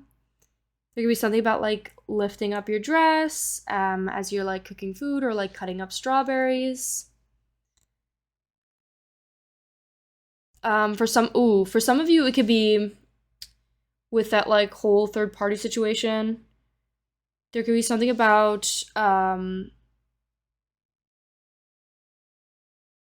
this person may miss spending time with you at like parties, and like catching up with you at parties, like either playing card games. Maybe they felt like you guys were like really good friends. Whether it ended up growing into something more than that, like they still like miss just catching up with you, and like maybe you guys got really close, even like maybe really close, and people are like, oh, so what are you guys like, are you guys friends, or are you guys more than that? And it kind of like, I don't know what would happen. But if you look at her shirt, it's like somebody waving, being like, I'm drowning, and then someone goes to help them and they're like, nah, fuck you, get the hell off me. There could be something about like drinking like seltzers, Lay's chips in the back.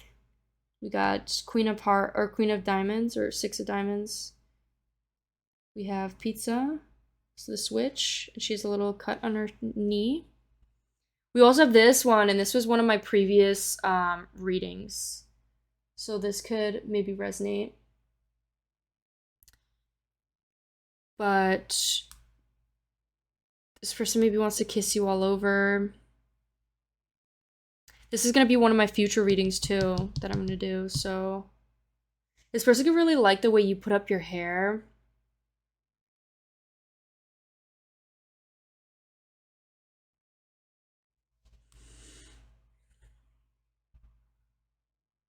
You guys could have tattoos. You guys could be like very similar in a way, and it's almost like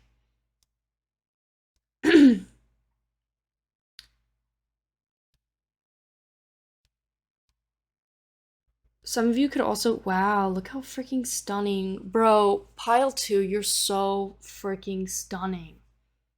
Jesus Christ. Some of you could be a little bit more on like I just thought of like maybe gothic emo scene phase, or not being in a phase, but like, you know what I mean, like that like style, aesthetic. And you could be feeling a little sad. Maybe you're missing this person. You can be eating some ramen, watching some television, TV shows. I just thought of like watching like a show off of like an illegal website. Look at the pile 1 came out here. Okay. So, but that is what I have for you, pile 2. I hope you enjoyed. I want to get more messages on like what this like third party situation is. It says, do you think you can take my heart if you take my body? There could be like some sort of like, what I'm really getting is like there could be something about maybe having a one night stand with this person, hooking up with this person, being very like lustful, because I can't say the other word, I don't think, like having sexy time or whatever. and this person's kind of like doesn't like end up pursuing anything more than that, and it's kind of like maybe feeling like a fool or feeling like upset about it, but like it's this person's definitely keeping their eye on you, like they're like also keeping tabs. And I think another thing that's important to say is like if they're not making a move to develop things further, then it's because they want to keep you there and have you and eat their cake too. It's like they want to like, what is the expression? It's like have their cake and eat it too. It's almost like they want you to be there, but they don't want to take the full steps into making it official. So there could be something that may resonate for you, pile 2, and if that's the case, then, you know, you gotta ask yourself if that's something you're willing to be with. I also kind of got the like impression that maybe you two are like very similar in ways, and maybe you see yourself in them, and that could be something like you see the parts that you like about yourself in them. And it's almost like, in a way, this person can't love you because they don't love themselves. So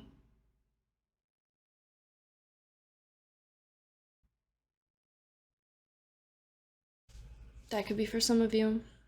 Okay, that is what I have for you, pile 2. I hope you enjoyed. I'll see you in one of my next ones. Bye.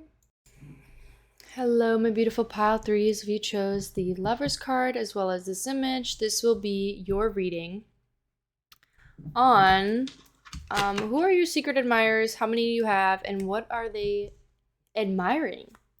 So let's get into, first we're going to see how many admirers you have and what potential signs they could be. So how many secret admirers does pile 3 have? How many secret admirers does pile 3 have? You have 4 secret admirers. Okay, what signs could they be? We have a Taurus.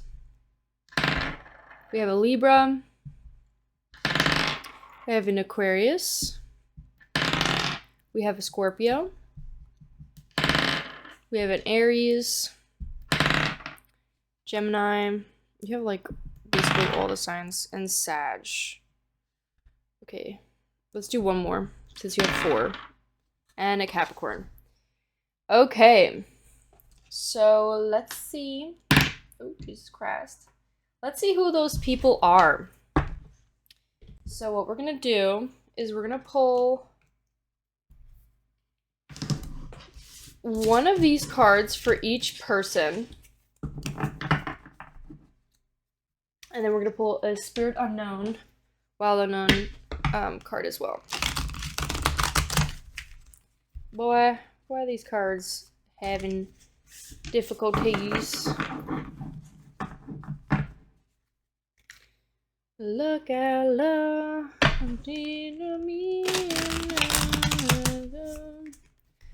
Why? Pissing me off, these cards. I just need to, like, bend them a little bit more. Let's try it again. There we go.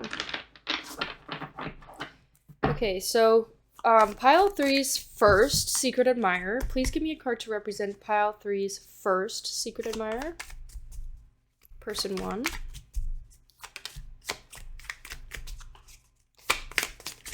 Please give me one card.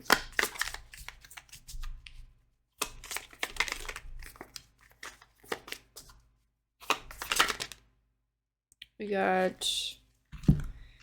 Them motherfuckers gave me 2. I'm just gonna take the top card. It says the twin. So I'm gonna take that.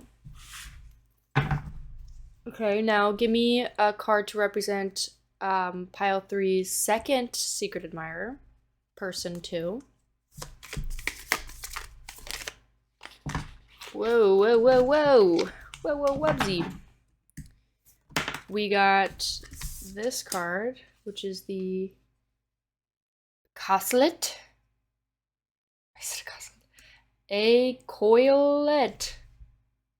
A towelette. I don't know how to say that. A coily? A coilet? Coilet?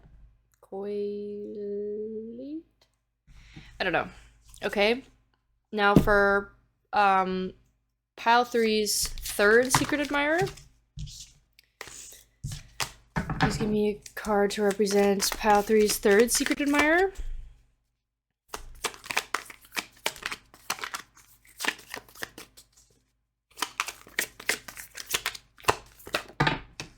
We have the Enchanter. The Enchanter. And that came with the Hound and the King. Interesting.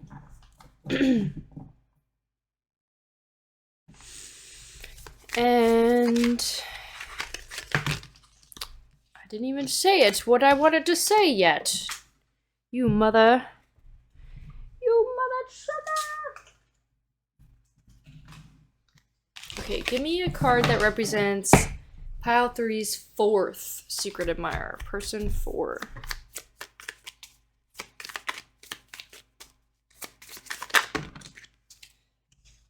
We've got the Wise One, and it's the Botanist, Parenthood Legacy.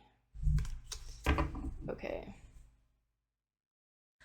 I'll keep those other cards in mind, but I ain't motherfucking putting them down. Alright, let's get now the Wild Unknown Tarot to give us some cards that represent these people.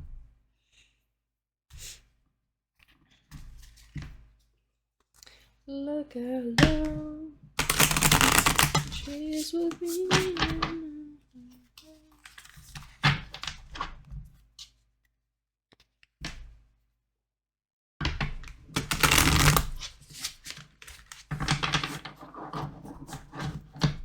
Okay, give me one card to represent Pile 1, or Person 1, I mean.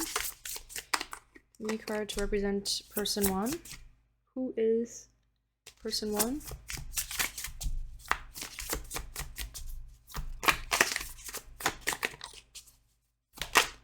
We got the Camel. So, potentially a fire sign. But also we have water here, so it could be water and fire. They could have those two elements in their chart. But we'll read more of what the cards exactly mean. Please give me a card to represent this second person that is Pile 3's secret admirer. The horse! The horse! Please give me a card. We got the butterfly. And give me a card to represent the Wise One. We got the deer.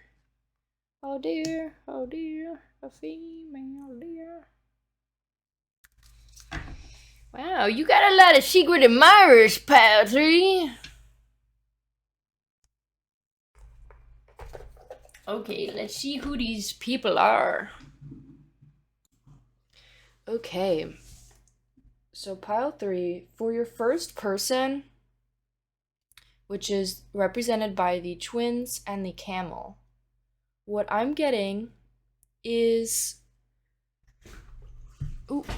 the overall message is this could be somebody who is maybe comparing themselves a lot to others, maybe more specifically to their family, to their sibling, maybe even like actually their twin. They could have a twin.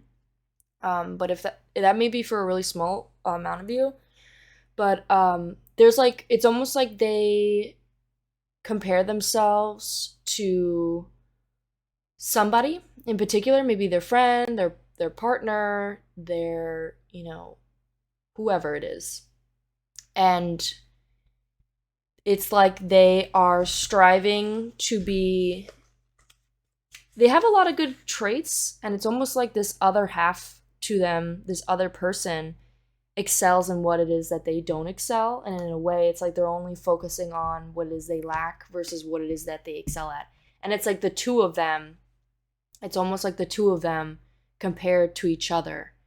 And it says, neither are judging the other, they're judging only themselves. It's almost like the feeling of feeling inadequate is just in your own head or in this person's own head.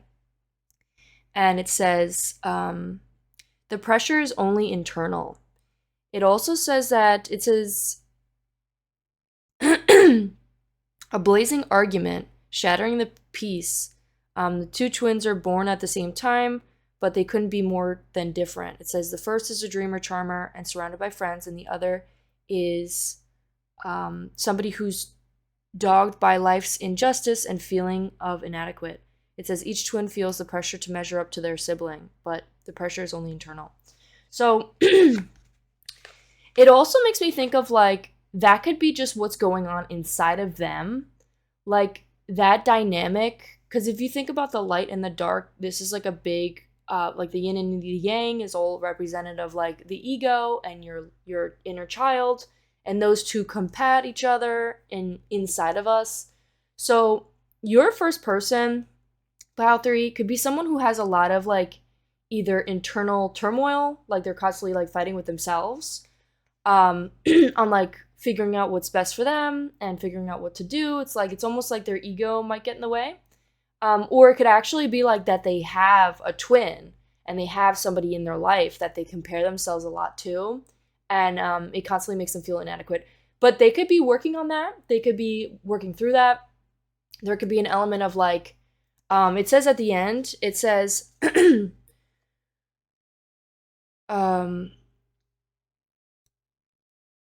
it says to be kind. They could be working on being kind and reassessing their own behavior. They could be looking to be more fair to this other person that may trigger them a lot. They're looking to be more like, being comfortable with being uncomfortable and like accepting this person for their differences. And it says like they could be releasing old habits and resentment, and they're looking to like, have kind and compassion to like even the people that they may be triggered by the most. You know what I mean? It's almost like because they're so different, it triggers them the most. And that's like they're working through that. But with the camel here, the camel card represents somebody who's very independent, someone who's very resourceful, and somebody who really knows themselves. So we have like a bit of a difference between these two cards. So this could be, what I'm really thinking is, this person like really knows who they are, and they're becoming like secure in themselves on like their journey, because it talks about somebody who carries wealth of nourishment within, very self-reliant, they can handle any challenge. This person often faces heat or judgment or anger, and the camel reaches inside for a cool elixir of water to calm the situation. The camel represents the ultimate form of bringing the opposite. It says bringing responsibility to one's own reactions. They're also a wonderful traveler, and they like to go to faraway lands. So this could be someone that is almost like constantly like, they could be working on their conflict with somebody in particular, and instead of like constantly butting heads, it's like they've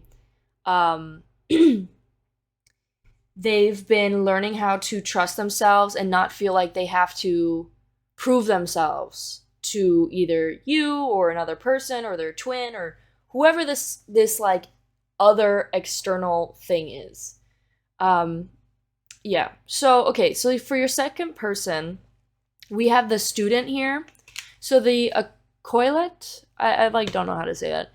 It's in this card, it describes a student who's working at like at a school. He's in like his robes. It's more of like in a like at a like church. It's like a description of like learning teachings of some sort of disciple, and they're constantly like wanting to learn more. So your second person that could be a secret admirer for you, pile three, is somebody who is constantly learning, constantly trying to gather more information. They're constantly maybe starting new projects. They could be going to school. They could be somebody who is really trying to gather all their knowledge on the subject that they are learning. And for the horse here,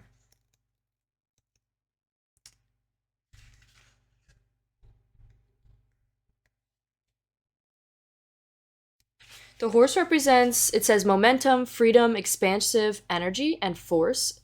And it says, when out of balance, runs away and feels weak, that's what it is. It's in reverse. So it says the horse represents the most powerful master form of the earth energy. So this could be somebody who's an earth sign. There's somebody who's very reliable, supportive. They are basically your ride or die, like someone who you could ride on their back towards any goal, no matter the difficult terrain. A person's personality is fully awake and fully alive, cannot be defeated. They're also somebody who's very free and becomes available. Their freedom becomes available when they hone in and collect their energy through daily practices, such as exercise and meditation. And their secret weapon, it says meditation is their secret weapon.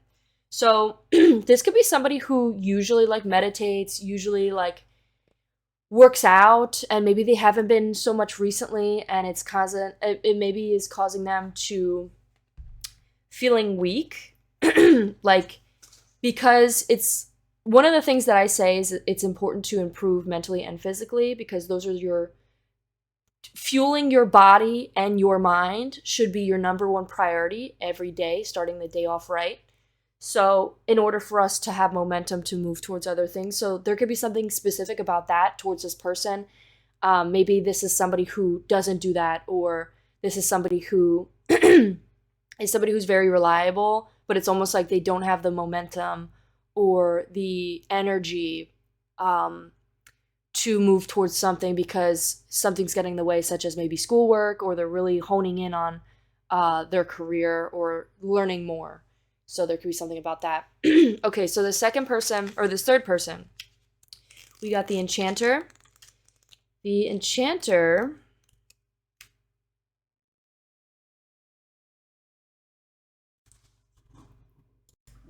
okay, so for your third person, it says the Enchanter is basically like, in the description of the card, it reminds us of like a magician, right? It's somebody that has magic, somebody who like can perform and entertain, and they put on this show of like for some of you this could be more of like a negative person that you have beef with, because of, I'm just going to say it out there, and if it doesn't resonate, I'll tell you the other like possibilities that this could be.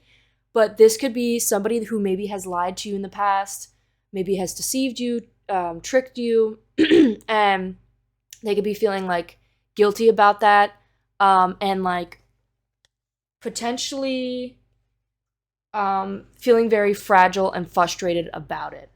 So that could be someone in particular, and they could be going through a really hard time right now, and that's going to just awaken their cocoon. Like, they're going to be doing some serious transformation at this moment, because it's like they've almost hit like rock bottom.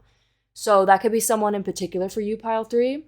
If that doesn't resonate, this could also mean somebody who is like the magician, like they're really trying to like preach what they believe, and like almost like they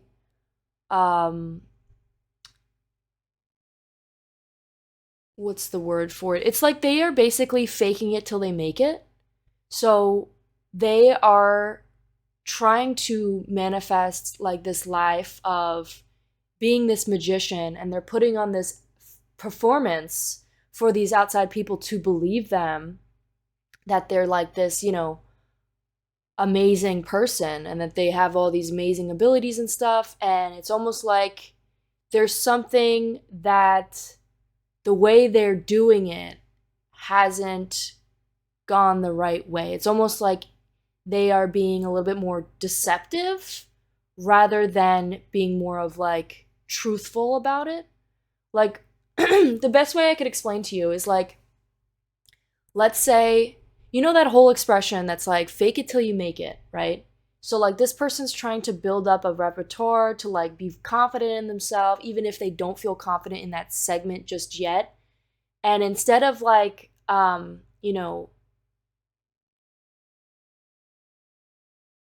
don't know how to best describe it. Like, let's say they have a job and they want to like sell you something, right? They want to sell you something. Instead of being like confident in their abilities and feeling confident in themselves and just being direct and honest about what they're selling it for and like how much it's going to be and what their purpose is in life, and it comes from a place of like their inner light, their inner child. Instead of it from in being honest, it's like they feel like for some reason they feel like they have to deceive because of the deep down feeling of not feeling good enough. Like it's like that feeling of, I have to fake it till I make it, because deep down I don't feel like I'm confident in this, or I feel like I'm not good enough in this position. So that's why I need to lie and cheat my way through it to have like a fighting chance. And it's like, no, like if anything, it'll do you better if you're just honest and, straightforward and direct. Like, because people how to sell something to people is by building trust. People want to trust you. People want to rely on you. People want to feel like you want to build connections and like friendships, and like that's how you can really like grow trust with people in order to like get people to, like there's something about that going on. I don't know what it is. I think this could be somebody who's going through a lot of transformation at the moment, and there could be something about this person not wanting to deceive, not wanting to trick, but it's almost like they feel like they have to have like a fighting chance. And it's like, no, like you don't actually. You're worthy from the second you were born, like you were good enough the second you were born. So there could be something about that. They could also be really honing in on spending more time with their friends, trying to recuperate. They could definitely be going through a really hard time right now and big transformation. So that's what I have with that. And then we have the last person, which is tradition, order, and it says the wise one. And it's the deer. So the deer represents like a mother figure. This could be somebody who's an earth sign. And they could be someone who's maybe a little bit more traditional. We do have tradition and order, but it also is in reverse. So they could be stepping into a like non-traditional, maybe like taboo, something that's like unique. Let me see what the wise card says exactly. I just saw it. Okay, so it says in reverse, it says, conforming to social structures provides a reliable base for development, but you may be feeling particularly restricted by the rules you embraced until now.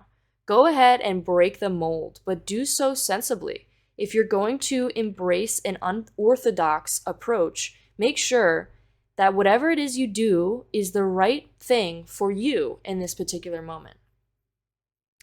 Interesting. So this could be someone who maybe used to be very traditional and felt like they had to do things a certain way in order to please others. And maybe they're really breaking that cycle, breaking that chain right now. And they're really realizing like, I want to do what makes me happy. I want to do what's best for me. And like, by giving this formula, like, okay, so let me give the example that I'm thinking of. When you make content, people tell you how to make that content, like how to make the best content to put out there, right? And they'll tell you like, oh, you need the first 5 seconds to be really like eye-catching. You want to make sure that like there's no uhs, like you want it really fast-moving pace so people could like keep paying attention to you. And then you want a call to action at the end of the video, like making like a reel basically. And like this person feels like by being restricted with that guideline, it's like they feel like, in a way, they feel like they're making that content for other people, and it loses their passion and happiness towards making content.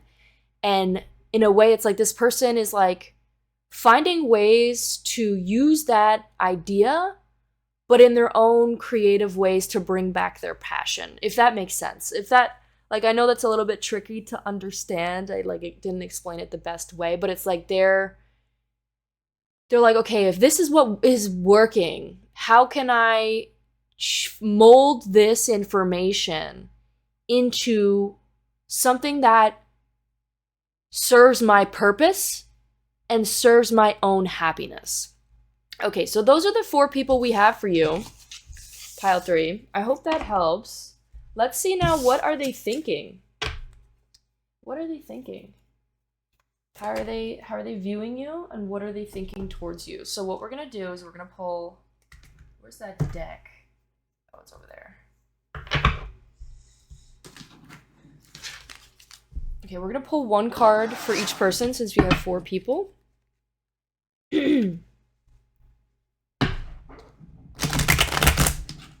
This deck is a little bit firm, so it's a little bit harder to, I need to use it more.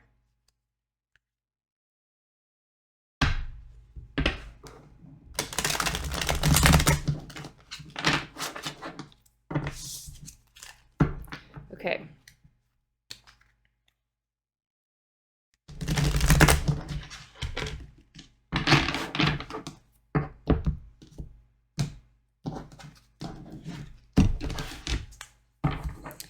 All right. So please give me 1 card to represent Pile 3's first secret admirer. How does Pile 3's first secret admirer feel about Pile 3? Give me 1 card, please. We got the 5 of Pentacles. Okay. Now for the second secret admirer of Pile 3. How does the second secret admirer of Pile 3 feel about Pile 3? I don't want 2 cards, boy. But you know what? I'll take it. I will mudda truck and take it. Okay, now the third secret admirer of Pile 3. We got the Hanged Man in reverse. And then we have the fourth secret admirer of Pile 3. What are their thoughts of Pile 3? The 3 of Swords. Okay. So let's get some clarifiers. So we're going to use this deck we have here. I love this deck because it's very easy to read, and I love the little illustrations.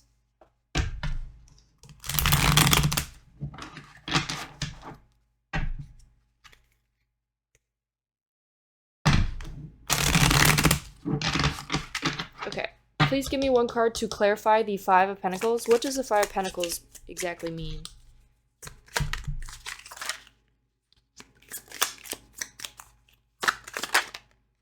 We have goals and stop.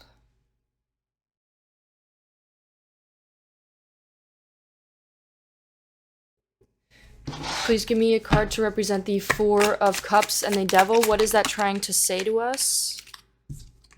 It says nightmare. Nightmare, nightmare, nightmare! We got family for the 3rd person. Give me a card for the 4th person. We got robbery and disturbance.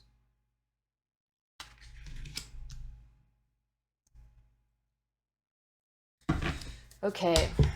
I'm gonna move these cards in a little bit just so I can zoom in so we can look at the graphics a little bit more. All right. Okay, so for the 5 of Pentacles, we have upright. It says financial loss, poverty, lack mindset, isolation, and worry. So, and it says goal and stop. So for the goal description, it says purpose, expectation, destination. And it says 26, the number 26. And then it says stop, break, pause, stagnation. So this person, your first person that could be keeping tabs on you, or your secret admirer, the way they feel about you is maybe they've noticed that maybe you've been at some sort of financial loss, feeling some sort of poverty. Maybe you've been really honing in on like feeling at a loss. I just thought of like a loss for words. Maybe you're feeling like um, down, and maybe you're worrying about like money, or just feeling like isolated, or isolating yourself, or isolating yourself from this person. This person could be maybe worrying about you for your finances. This person could be maybe seeing that maybe you've been struggling financially, and this person could be admiring you for the way that you don't give up on your goals. Um, and they could be really, they just look up to you, they admire you for that, and it's like they maybe feel like they can't do that or something. It's like you would inspire them to keep pushing. For some of you, this could also be somebody who has a bit of a lack mindset, who is reflecting their thoughts onto you and like perceiving things onto you. Um, and they're like almost like they're projecting their own lack mindset onto you and believing that you need to change directions um, to be financially like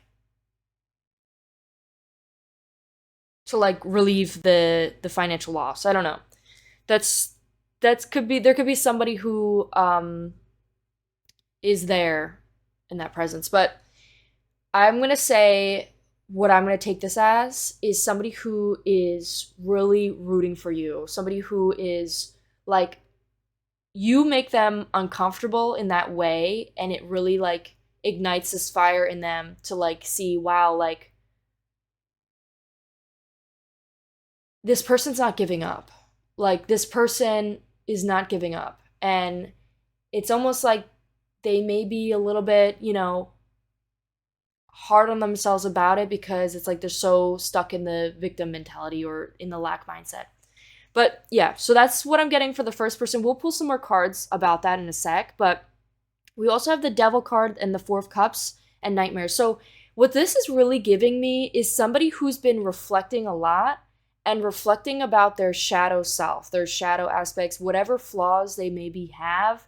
They've been doing a lot of reflection on, and they've been trying to become very self-aware of it, and maybe even their sensuality, their sexuality. Like, you could really turn this person on. For some of you, this could be like a really specific message, but there could be something about like you really turn this person on, and they're like, oh my god, I need to control myself. Or there could be also a message saying like, this person's working through those shadows. They're doing like shadow work, and they've been reflecting a lot about it. Or maybe this is how this person, I mean, I pulled the cards to represent how this person sees you. So this person feels like you are somebody who's done a lot of work through their shadow. And maybe they feel like you're also very like sexual, sensual. And they've been noticing that you've been putting a lot of like mental work in yourself. Maybe you became a lot like very self-aware. Let me see exactly what the Four of Cups means in reverse. It says retreat, withdraw, checking for alignment. So this person could be feeling like maybe you've been withdrawing and really just like reflecting on yourself, and kind of been like, okay, hold on, like let me reflect on this first and see if this is my ego, or is this my, like, is this something that I should come to you and discuss about. There could be something about like checking in for alignment. Like this person withdrawed and really just like was looking inward and being like, okay, hold on one sec. Before I like continue this argument or continue this discussion, let me see how I feel about it first. With the Nightmare card, this person could be maybe feeling like stressed out about it, or feeling anxious about what it is you're going to say when you come back from this like retreat. And also they could be maybe an anxious attachment. They could be feeling like when you withdraw, it makes them very anxious, like you're going to abandon them. So there could be something about that as well. So other than that, though, this could also be that maybe this person has noticed that you've really been working through your demons. You've really been facing your demons, working through your shadow self, really honing in on understanding your ego and how your ego holds you back. Really seeing like how to incorporate your, shadows back into your life and accepting them and accepting your flaws and knowing that you are a human. And yeah, that's what I have for the second person. Let's talk about the third person. So the third person here is really waiting. They're waiting. They're really not making any movements towards you. They're kind of just like waiting. They could be waiting for you to make some sort of movement towards them.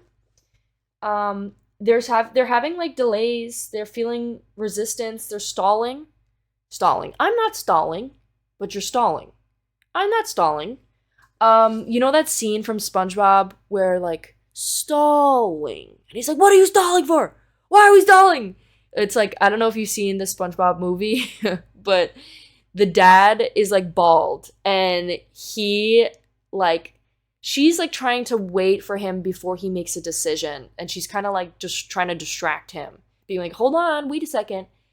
And he's like, I feel like you're stalling," and she's like, "What does stalling mean? What do you mean by," like, just like trying to find any way to like make it longer than it has to be, to like take as much time as possible, because they're kind of like trying to like throw smoke in your face because there's some shit going on behind. I don't know how that resonates, but that's just popped up in my head. The Hanged Man in reverse talks about delays, restriction, or resistance, stalling, and indecision, and then it says family. So bond, home, background. This could be many different things. This could be somebody who's really thinking about whether or not to start a family. This could be somebody who is your family and is waiting on the perfect moment to maybe come towards you. They maybe are feeling like there's been a lot of like restrictions or delays, like getting in the way. This could also be somebody who is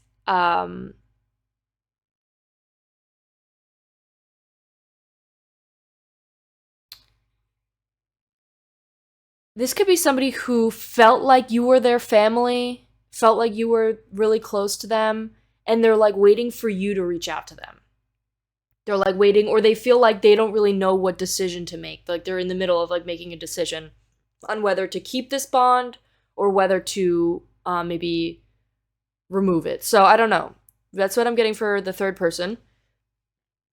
Excuse me. For the final person here, we have the Three of Swords, which represents basically the upright version is like heartbreak, but it's in reverse, so it could be somebody who is recovering from heartbreak.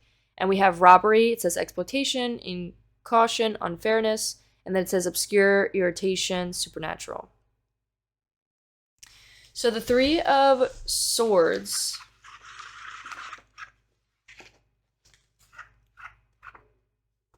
represents, says negative self-talk, releasing pain, optimism, forgiveness. So this person, your fourth person that's keeping tabs on you, could be dealing with some negative self-talk. That could definitely make sense with this disturbance here. It's like, it's almost like this ghost, this like negative energy here is just in their head. It could be causing them some irritation maybe towards this connection, or it's just causing like a disturbance. And it's almost like it's their own negative self-talk that they've been telling themselves, and they're trying to release that pain, become more optimistic, and maybe find forgiveness towards this connection. We also have a robbery. It says exploitation, in caution, unfairness. They could be feeling maybe a little bit unfair, or feeling like this situation is a little bit unfair.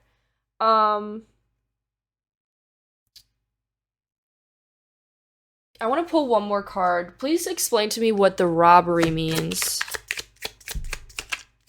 Maybe it's this person. Okay, for a really small amount of you, let me just show you what the card looks like. This person's like pulling a TV. For some of you, it could be that maybe this person. Okay, also, this is about how they feel about you. They could feel like you are recovering from heartbreak. They could feel like you are working through your negative self-talk, releasing pain, trying to find more optimism, and finding more forgiveness. This person could also feel like, you're really working through your own mind. And this person could feel like maybe this robbery here. I really don't know what this robbery, why this card came out. It says gain. It says Cultivating profit conclusion.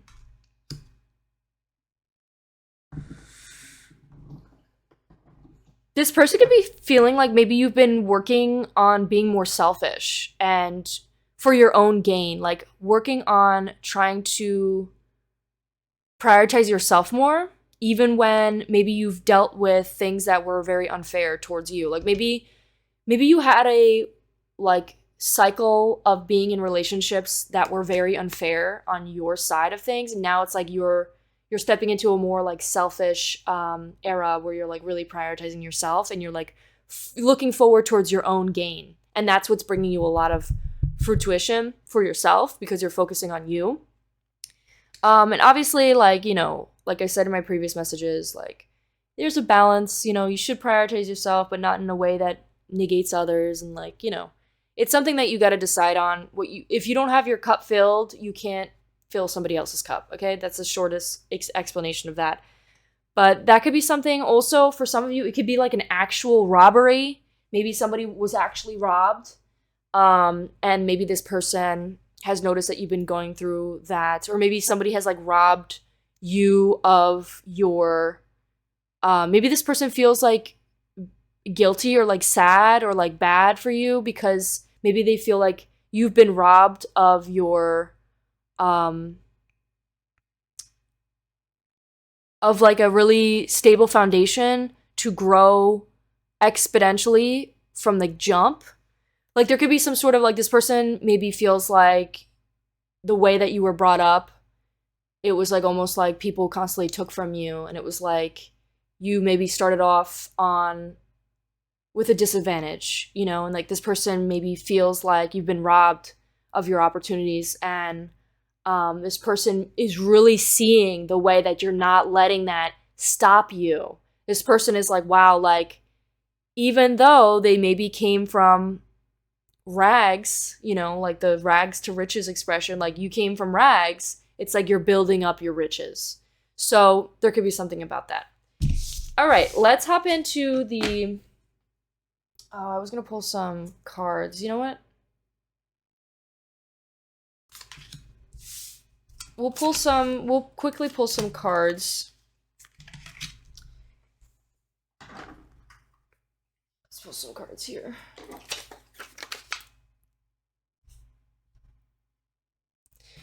So let's pull some cards on top of these to better help us understand some messages. We have makeup. Maybe you've made up with this person. Maybe this person wears makeup. Could be something significant about makeup with this person. Let's get some more cards. Give me some more cards to represent who this person is. We have kinky. There could be something about kinks.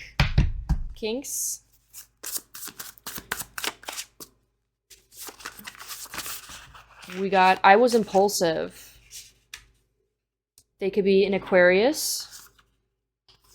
Too shy to approach you. I get so nervous when we make eye contact.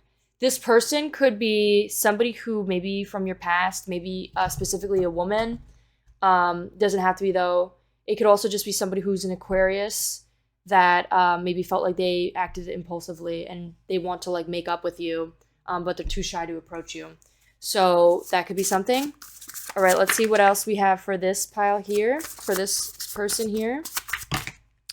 We have beautiful nails, romantic. This person could be romantic. It says, I want you to be happy. It says female. There could be, this could be like, this person could be female, but they don't have to be.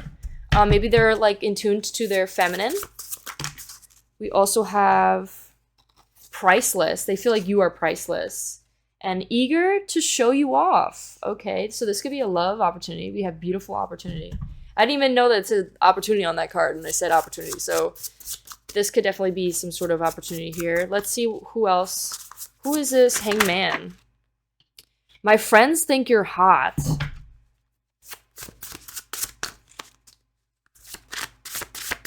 Okay. You are rare. This person feels like you're rare.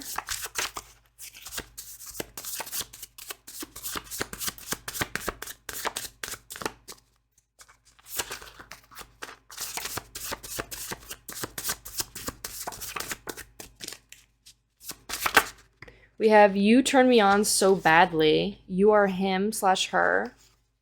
We have you two. This person could be feeling embarrassed. This person could feel like you are intimidating. They could be curious about you, and they're sick of fighting.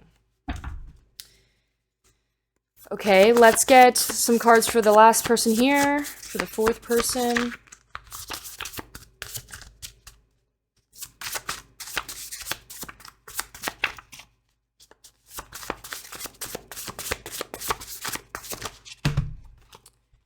We have curves in all the right places. This person can be really likes your body or feels like you have a really beautiful body.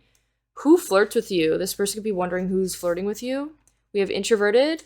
They could be addicted to you. There could be 4 for 4, which represents stability, finances. It says your intelligence is so sexy. We have dog park. We have dominance. This person could have a dog. We have you can make anything from nothing, resourceful. Softly kisses you. We have limerence, funny, goofy. There's a lot of cards that this person wants to say. Lucky. It says give me head. They can sense you're heartbroken. You know what you want. You're magical. There's aura, and there could be Cancer. Okay. You could have some serious aura. Like this person can feel the aura off of you. All right, let's see. Let's see what we get on your Pinterest board.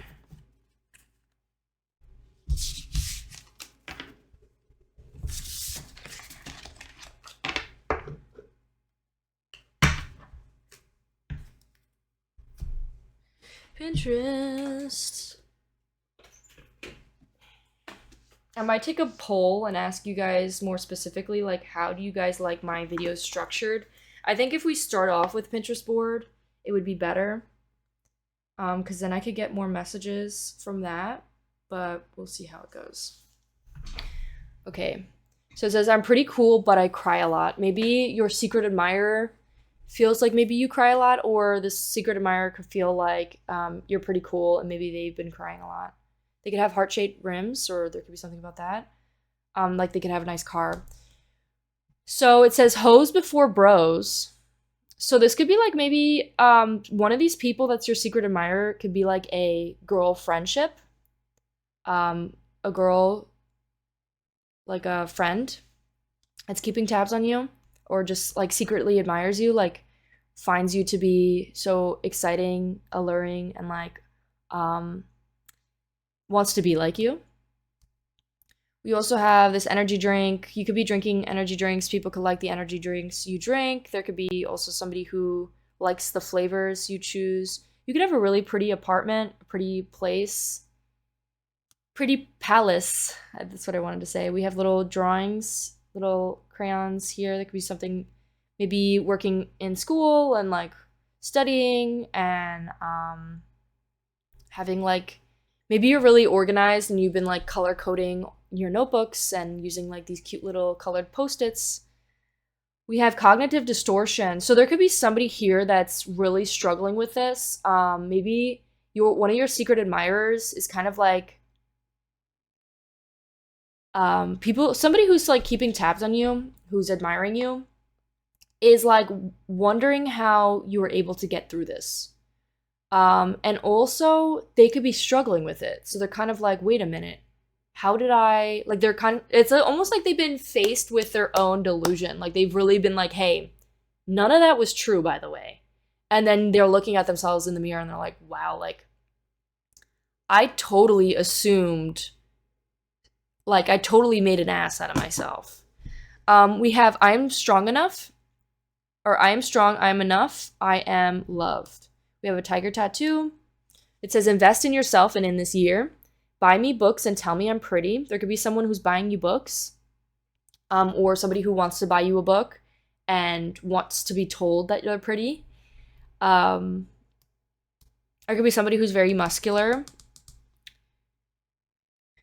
You could be very muscular. People could admire your muscles. We have self-doubt kills more dreams than failure ever will. So people have been noticing that maybe you haven't been doubting yourself. You've always been pulling, like, you know, cheering yourself on, and people are like, wow, like this person could literally get anywhere. Like this person feels like you're unstoppable.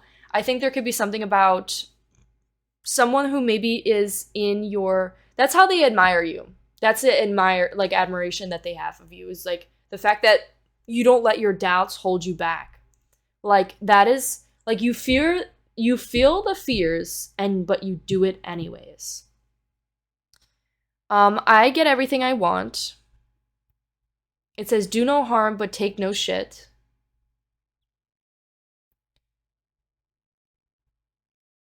What if it all works out? People could like the little aesthetic you have. You could have really cute like heart like glasses. Maybe you have like really cute, maybe you put your hair in pigtails, you have this cute little like heart-shaped lollipop. Maybe your nails are really cute. There could be something about like, I just thought of like kawaii. Kawaii! I'm gonna get shit for that in the comments. But yeah, like just giving e-girl, giving e-girl vibes. You could have really cute hand purses. People could love your purses, admire your little like collection of purses. People could love your closet. You could have a really cute closet, the way you like decorate. People could love the way you affirm yourself and the way that you lift yourself up. These are such cute nails. It says thoughts and opinions of others. You don't really like take in other people's thoughts or opinions. Like you're really like self-assured, and that's another thing that these people admire about you. It says I need a hug and a joint. People could love that the way you ask for hugs. You could be like, "Oh, you want a hug?" We have, and like you're not afraid to be vulnerable and to like express the love you have for people. Even if people make fun of you, you're like, "Okay, I don't care." It says invisible things. A dream, a whisper, a destiny, a vibe, ultimate reality, a thought, a giggle, nostalgia, weirdness, toxic, toxin, Jesus Christ, life, math, a spooky, what? Love, hope, shame, a surprise, wisdom, persona, tradition, luck, fear, panic, and time. People could be like, you're like becoming very self-aware of like the difference between what goes on mentally versus what isn't like physically happening in front of you, because what we think is what the reality we create. So like if we have issues with cognitive distortion and we see everything in like a black light, right? If we see life through glasses of like dark glasses, we then create a dark world. But you are somebody who's so optimistic, bubbly, like just this beautiful light. And I think all these people are like, wow, like they admire you for that, is because you're so optimistic. Who the hell are calling me? No, get the hell up out of here. People could like your shoes, your sneakers. You could have really cute style of shoes. Like maybe the shoes you wear to the gym with the socks you wear. It's like this cute little aesthetic. Like, okay, ooh, look at them. Look at them shoes. You could like Reese's. Or there could be like your sweet like candy. People want to travel with you. Maybe you travel a lot, and people maybe are like admire that for you. Like they admire that from you.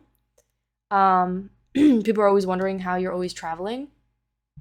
You are the CEO of your life. Hire and fire. Promote accordingly. Love that. It's giving like low-key kind of like CEO vibes. You could be a CEO. It says you are enough. It says don't lose yourself by trying to please everyone around you. Smart. Kitchen kisses and dirty dishes. Ooh, that just gave me, someone maybe wants to do some stuff with you in the kitchen. It says love yourself first. Main character energy. Stop being okay with everything. You deserve to be treated right. Don't set yourself on fire to keep others warm. There's a lot of like people-pleasing messages coming here. Maybe you are a recovering people-pleaser. And people are like, how did you do that? People are like, wow, like Pile 3 is so strong and really prioritizes themselves. Honeys getting monies. You could be getting that money. We have look at you getting your own apartment and shit. Okay, you could maybe have gotten your own apartment. And people will like admire you for that. They're like, wow, like look at you. You living in your own space and shit. You have love yourself as much as you love toxic men with good blank. That's funny. That's Period. There could be maybe a man with long hair, or that kind of looks like this. It says, get used to things going right. Kiss me. Do it for the plot. Sometimes I want to be heartless too, but that's not who I am. Yeah, of course not. Maybe there could be okay, this could be a message for some of you that maybe you feel like you have to be a bad person in order to get to where it is you want to go. And let me just tell you straight. Let me just tell you straight up. No, that's not the case. That's never the case. You could still be a good person and still be a little bit selfish and prioritize yourself. But you got to know the difference between when you're harming others for your own gain versus you are just being like, hey, I'm sorry, I can't give out that energy. I can't give you what you're looking for because I need to prioritize myself. I need to fill my own cup up first.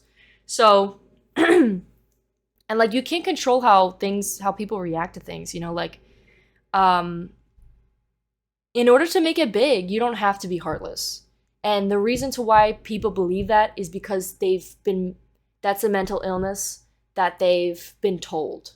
That is a limiting belief that they've been told. That is just an excuse for people to use to be, that is why I don't push myself hard enough. So, yeah. Okay. You could look like this. People could love when you wear pink. You could look really good in pink and like a leather jacket. So that is what I have for you, Pile 3. I hope you enjoyed. If you did, please give the video a like, consider subscribing, and make sure to check out my other videos. Also, by the way, I'm doing a Patreon plus extended for this reading. I should have said it in the beginning, but guess what? I'm saying it now. So, anyways, thank you so much. Bye!